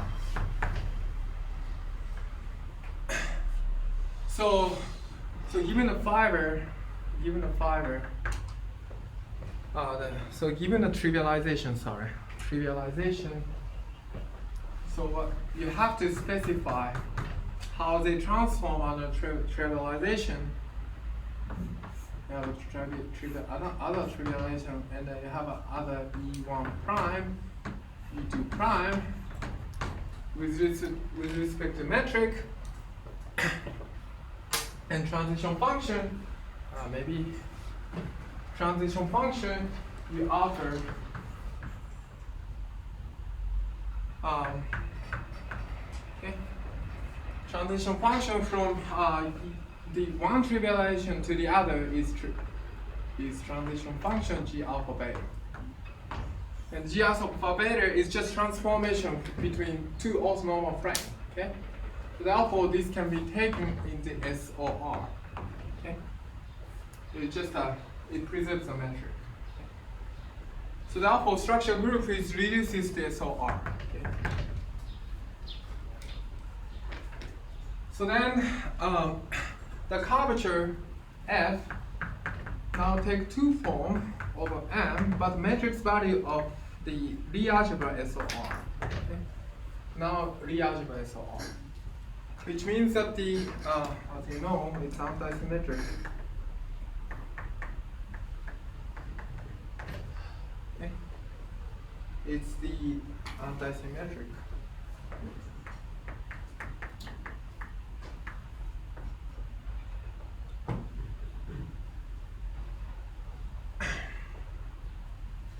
So therefore, this is trace of F is equal to what? 0. Moreover, trace K F to the K is 0 if K is off.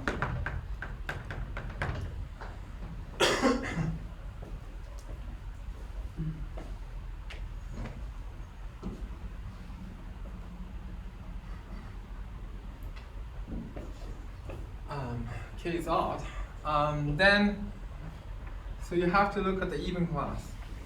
So Pontryagin class is Pk of E is indeed 1 over 2 pi to the 2k sigma 2k.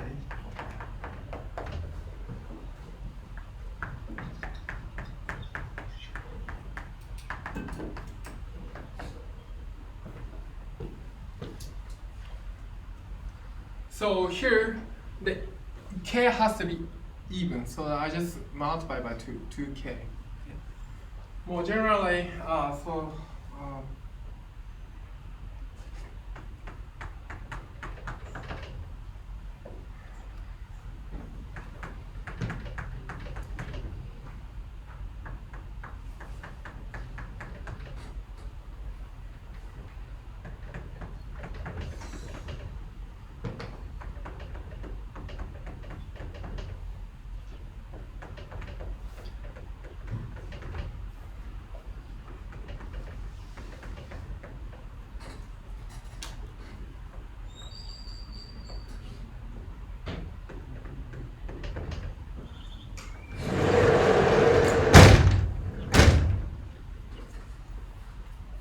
so this is the differential of Pontryagin. So this is differential of Pontryagin.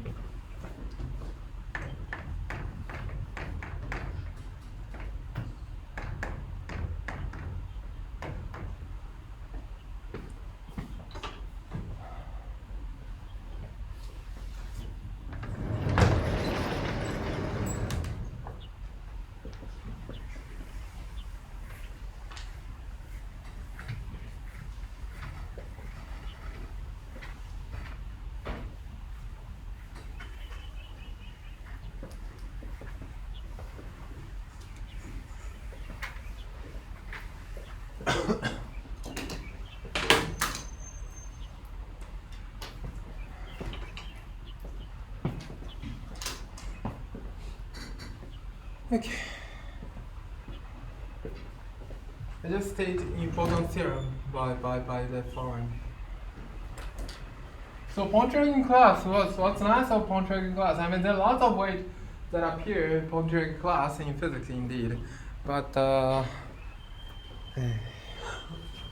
anyway, even anomaly polynomials are just a bit too advanced, but I just give you one very important.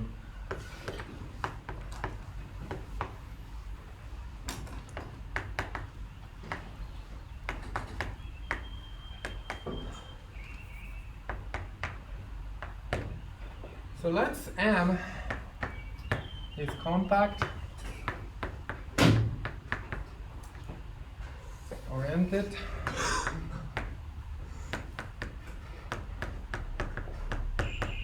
four-dimensional manifold.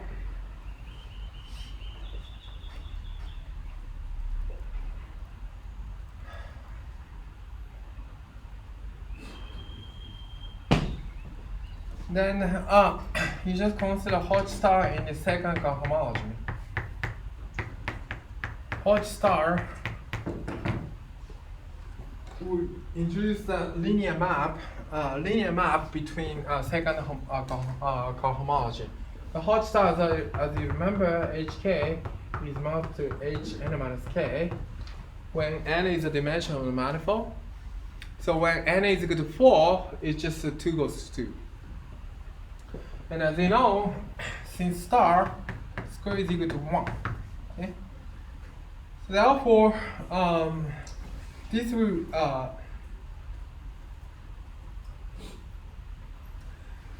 this star can be understood as if you take the nice basis on 1 on. If you take nice basis on the H2, second cohomology, it acts as the +1 eigenvalue and -1 eigenvalue on if you take nice basis on H2 as a matrix. So that this star square is equal to 1. Okay, so this H2 is decomposed of M is decomposed H2 plus. And the H2 minus, its plus is of course the positive eigenvalue, and then minus is the negative eigenvalue under which under the Hodge star. And then the Hilsberg theorem will tell us that the dimension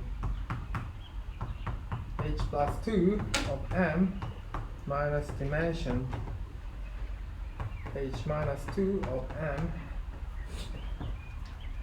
is equal to integral over Pontryagin number divided by 3. So as you notice that the Pontryagin class, when you set k equal to 1, it becomes fourth cohomology. Okay? So therefore it becomes top form in M. It top form in M in four-dimensional manifold, so that you can integrate out over the entire manifold. Entire manifold. If you divide it by 3, you get the difference between positive eigenvalue, dimension positive eigenvalue, and dimension negative eigenvalue.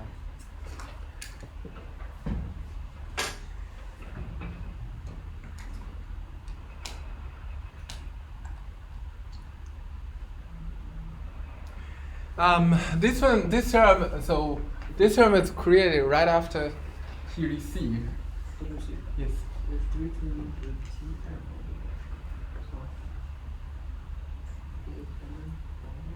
Which one?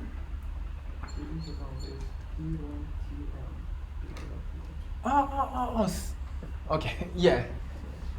I mean, thank you very much. So this Pontryagin class P really depends on bundle E, the choice of bundle E, and it usually take tangent bundle. I mean, sorry. Thank you very much. It's a E as a tangent bundle. I took tangent bundle. I mean, this is usual notation. I mean, usual notation P of M is P of tangent bundle M. This is usual notation indeed. Okay.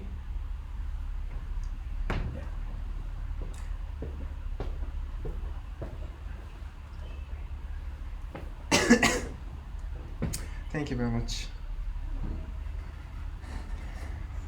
So this theorem, anyway, its physics goes a bit detour.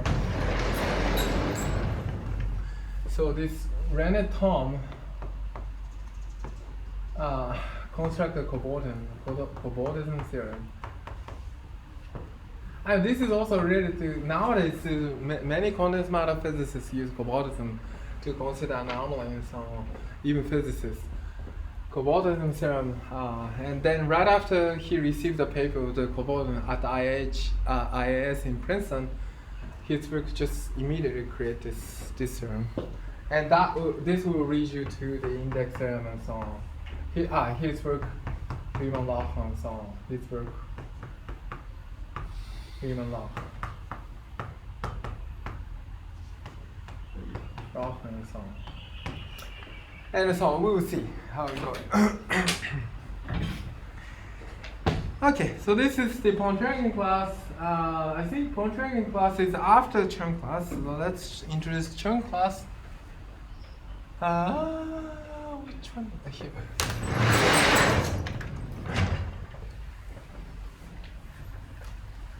So Chern class associated to complex vector bundle. We do the same thing for complex vector bundle. Let me recall. Chen is this one, right? Sorry. Chen is this one. And it will, is it correct? How to say class in Chinese? I see. Like this way? I see. Okay, Chern class.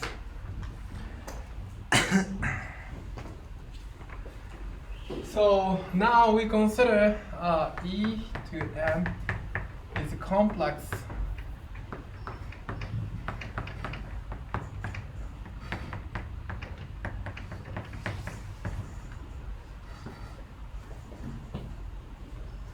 over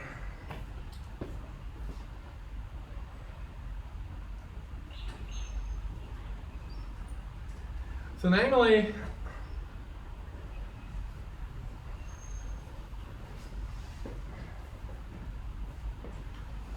so given M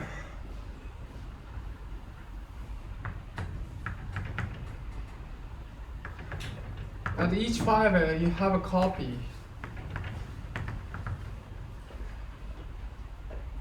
of C to some R, okay? Namely C to R, and then so again one can introduce Hermitian metric.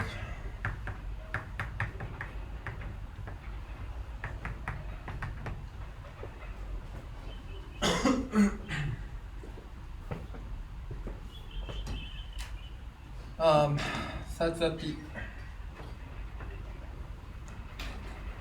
so you have section S1 and S2. S1, S2, one can introduce the notion of G, S1, S2 is the ortho function of M. Moreover, it's a Hermitian metric. Essentially, this means that the S1 and the S2 dagger, you take the Hermitian metric like this way. Okay. So namely, so one can take again also normal flame.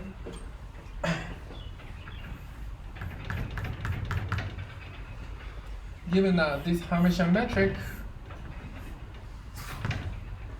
so this is U alpha and U beta, and then you have again now also normal flame, epsilon 1 prime, epsilon 2 prime, whatever, epsilon 1, epsilon 2, and zero transition function G alpha beta, and now it takes the body of UR. Okay? UR. So it preserves this metric. Okay, it preserves this metric. So that so therefore curvature form now takes the omega 2 m and the UR body. Okay, this is Lie algebra U. I mean, it's hard to write down German U. German U. I mean, G is, I just write down G for Lie algebra like this, right? This is German G, so this is German U. It's hard to write down. So therefore, it's the F plus F dagger is equal to 0. So it's skew Hermitian or anti-Hermitian rule.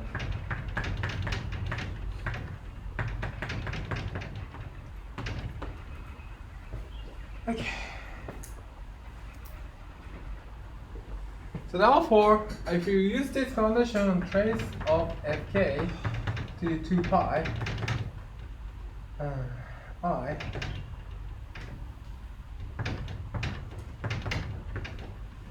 it's real form.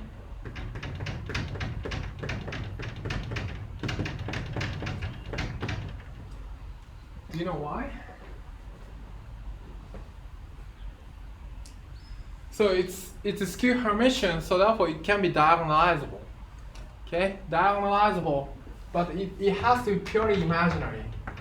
So x1 dot xn xr.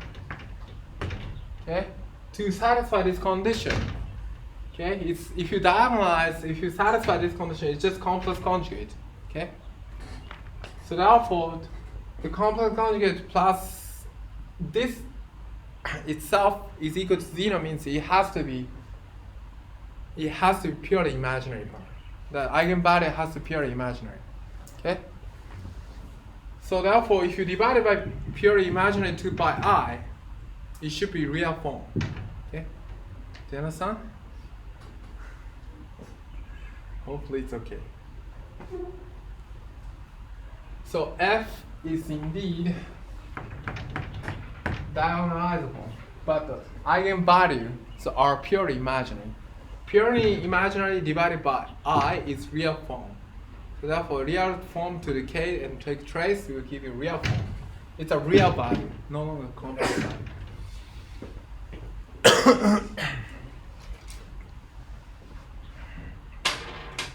Okay.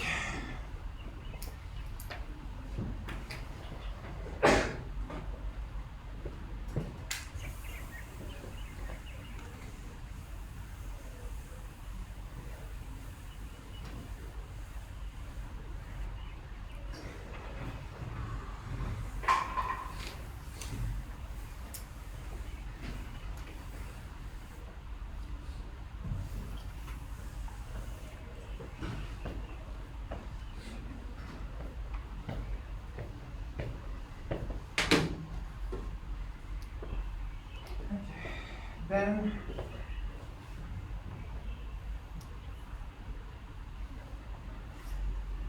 so Chern class is defined by Chern class of E is defined by minus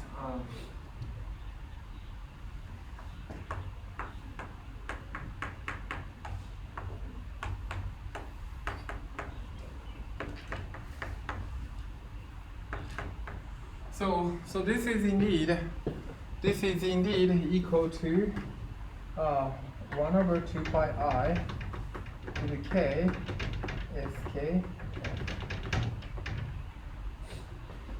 And of course sigma can be written in terms of S, combination S.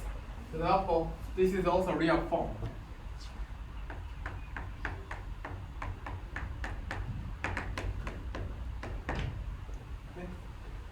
So moreover, Chern polynomial maybe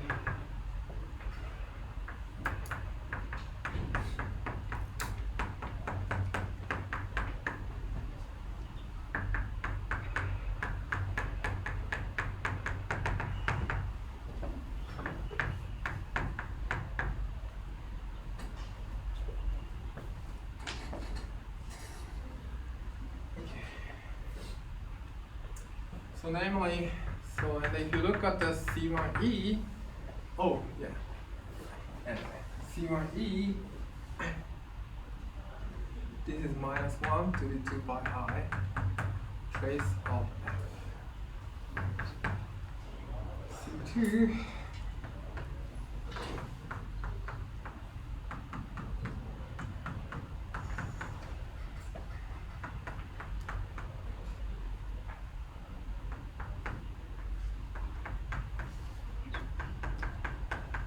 oh yeah.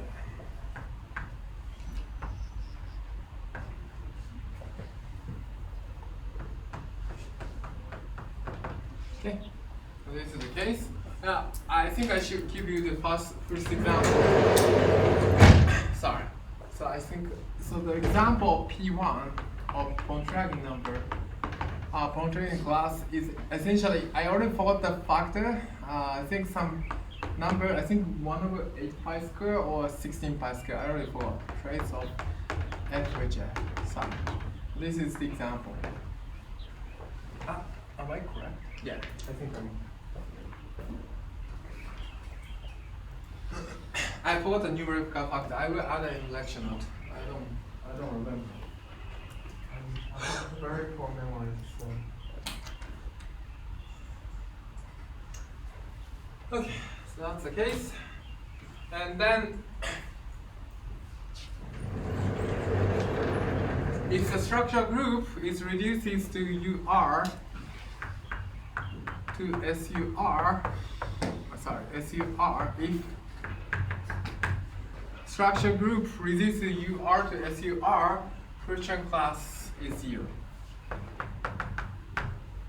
Literally, it's just a trace of the algebra. So trace of SU is 0. That's already one.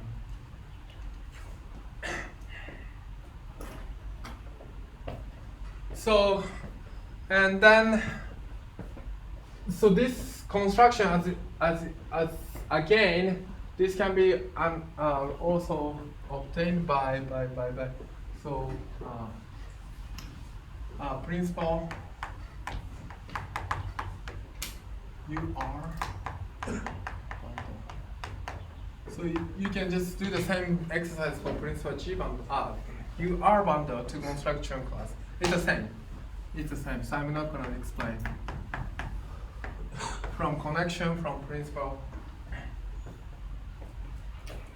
UR bundle, one can construct the Germ class.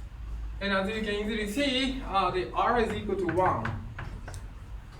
It's the complex line bundle. It's called complex line bundle. Okay, and so therefore, if you have the manifold M, you have at each point fiber is just C. Okay, C. Fiber is C. And if you introduce the Hermitian metric, you have an origin here, and you can just take only the unit circle with respect to the metric on the fiber. So then, at each point, you can do the same exercise. You can take the same exercise. So at each point, you have a unit circle on a fiber, in a fiber. One can obtain U1 bundle. So S1 bundle over, one can obtain S1 bundle. Okay?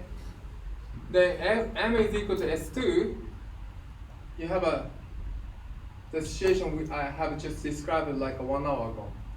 And the Friction class, if you look at the Friction class, trace of U1 is just nothing. Just tracing. I mean, U1 is just, U1 connection is just C, B algebra U1 is just a complex number, okay? It's just complex number, right? E to the X is inside a U1. X has to be purely, purely imaginary. So it should be real number. Imaginary times square root -1 times R. Okay? So this is the case. Sorry. So therefore, the trace doesn't mean anything. So in that case, the first Chern class is just a I to pi f. Okay. Then, if you integrate over to S2 of Chern class of this principal G bundle, then you get some number of, since this is the taken as the homology, and indeed it's, you can just show that this is in the z value. You can just show z value, so this will be the integer. That is the monopole number. I explained in the middle of the lecture today. Okay.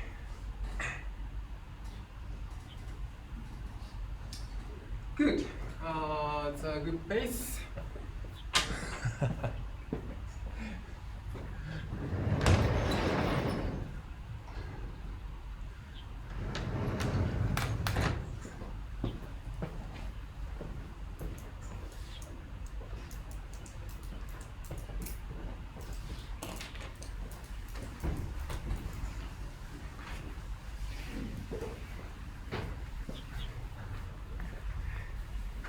I think you guys should eat and then sleep.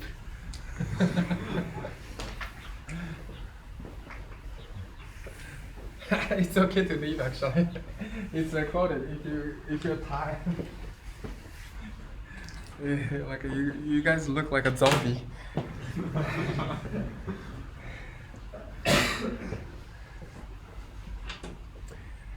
Okay. So another way to define it's called Chern character. It's Chern class, and another way is just a different basis. Chern character of K of E can be understood as 1 over K factorial trace of minus f 2 pi I to the K. So this is called Chern character. Okay, let me try to write down. I mean, as a Chinese, do you feel very weird to be called a Chern in English? Do you feel weird, or is it you get used to it? Okay, you get used to it. Okay. I think character is this one. In Japanese, this one. Is it correct? Okay, it's the same in Chinese. Almost same. Okay. I think I use old character. I don't know. Anyway, let's you can learn Japanese now. So this did I write something? Oh, this is Chern class. Chern class. This is Chern character.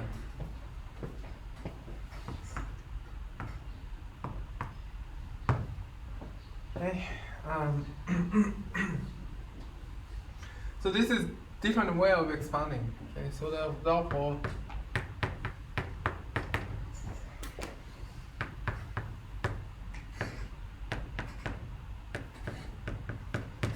okay.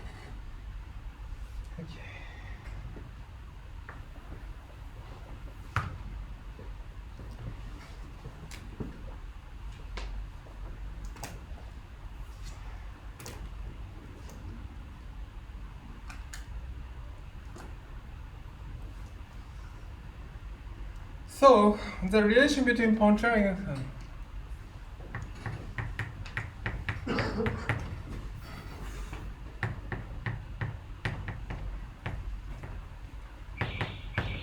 so do you know Pontryagin? Where's Pontryagin from?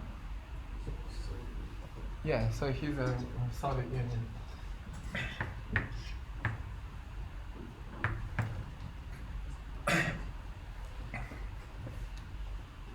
So the relation between Pontryagin and Chern class is given as follows. So given a real vector bundle,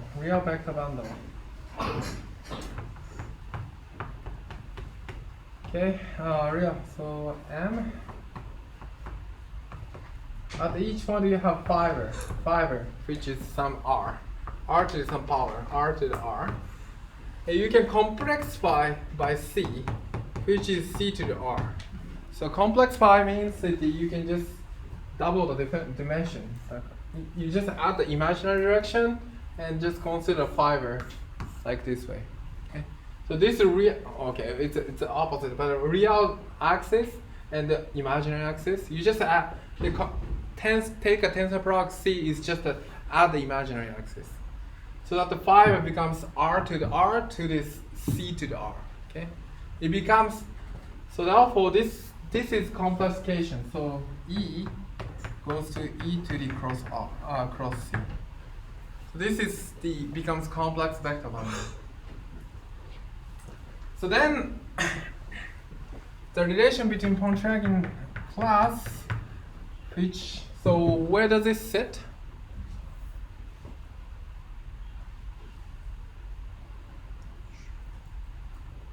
What's the degree of cohomology? It's 4K.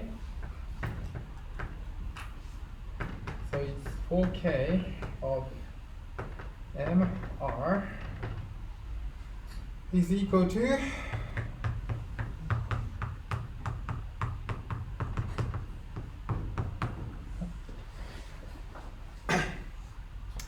so now it's a 2K the degree of Chern class, but we now complexify the vector bundle.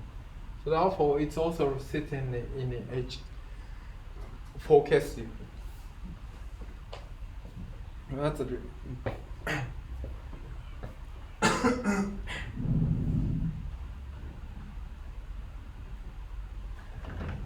okay.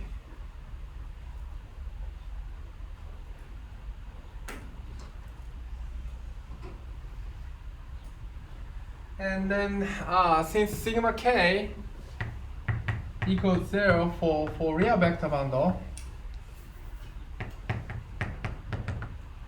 for real vector bundle E, so therefore if you complexify it, ck equals c is equal to 0 when k is off. Sorry, k is off. I should k is off.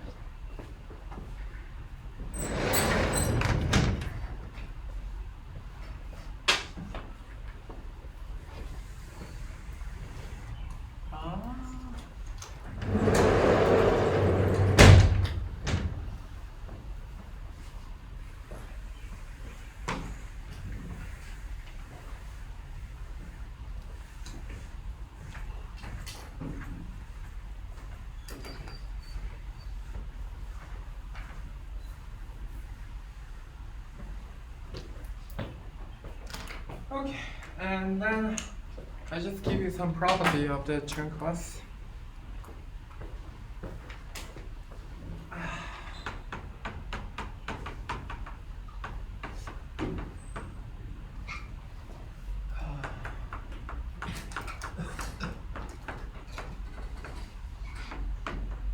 Under the Wittgenstein, you just have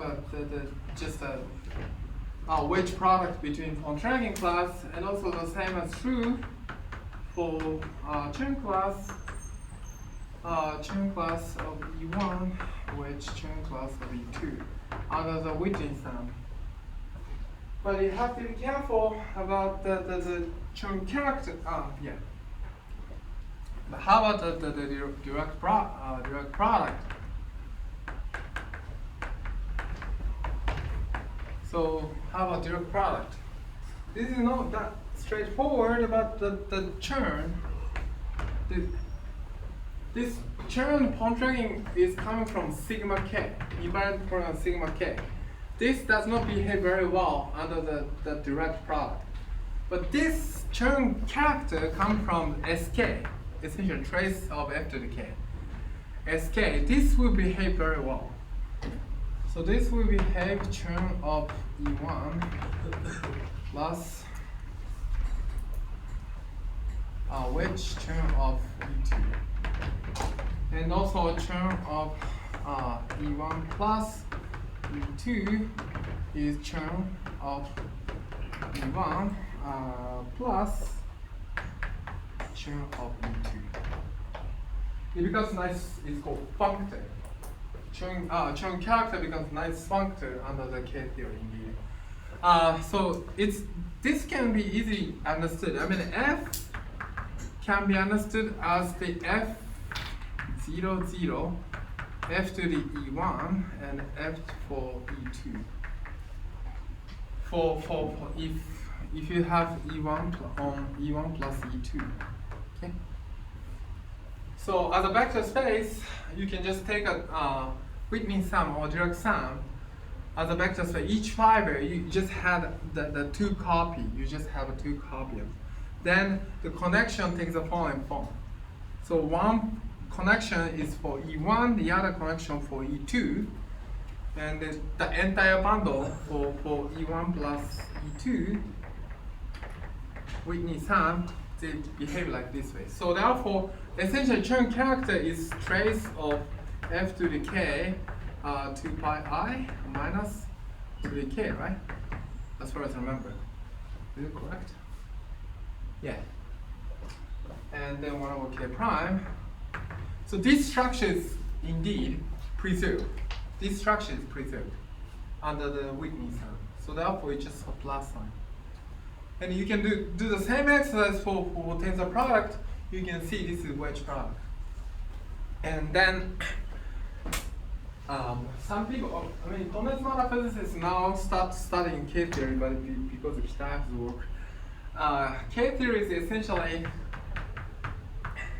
I mean, it's in very narrow sense, it's the classification vector bundle. It's a very roughly speaking of vector bundle over manifold M. And Chern class is actually K theory of M to the homology of 2K of M. It gives a so-called functor. Chern character is become functor, so that it preserves the tensor product and multiplication. So multiplication and addition. So it actually it has some ring structure on K. It's called K ring to the functor. It's a very advanced topic, but since the now K theory appear, that is appear in condensed matter, it's called 840 or 16. Diak is a very famous work on the classification of the phases by K theory. Anyway, so this Chern character behave very well in K theory. Okay, today was a bit slow maybe, but I think I don't think I can cover all the products within a few minutes. So let's stop here.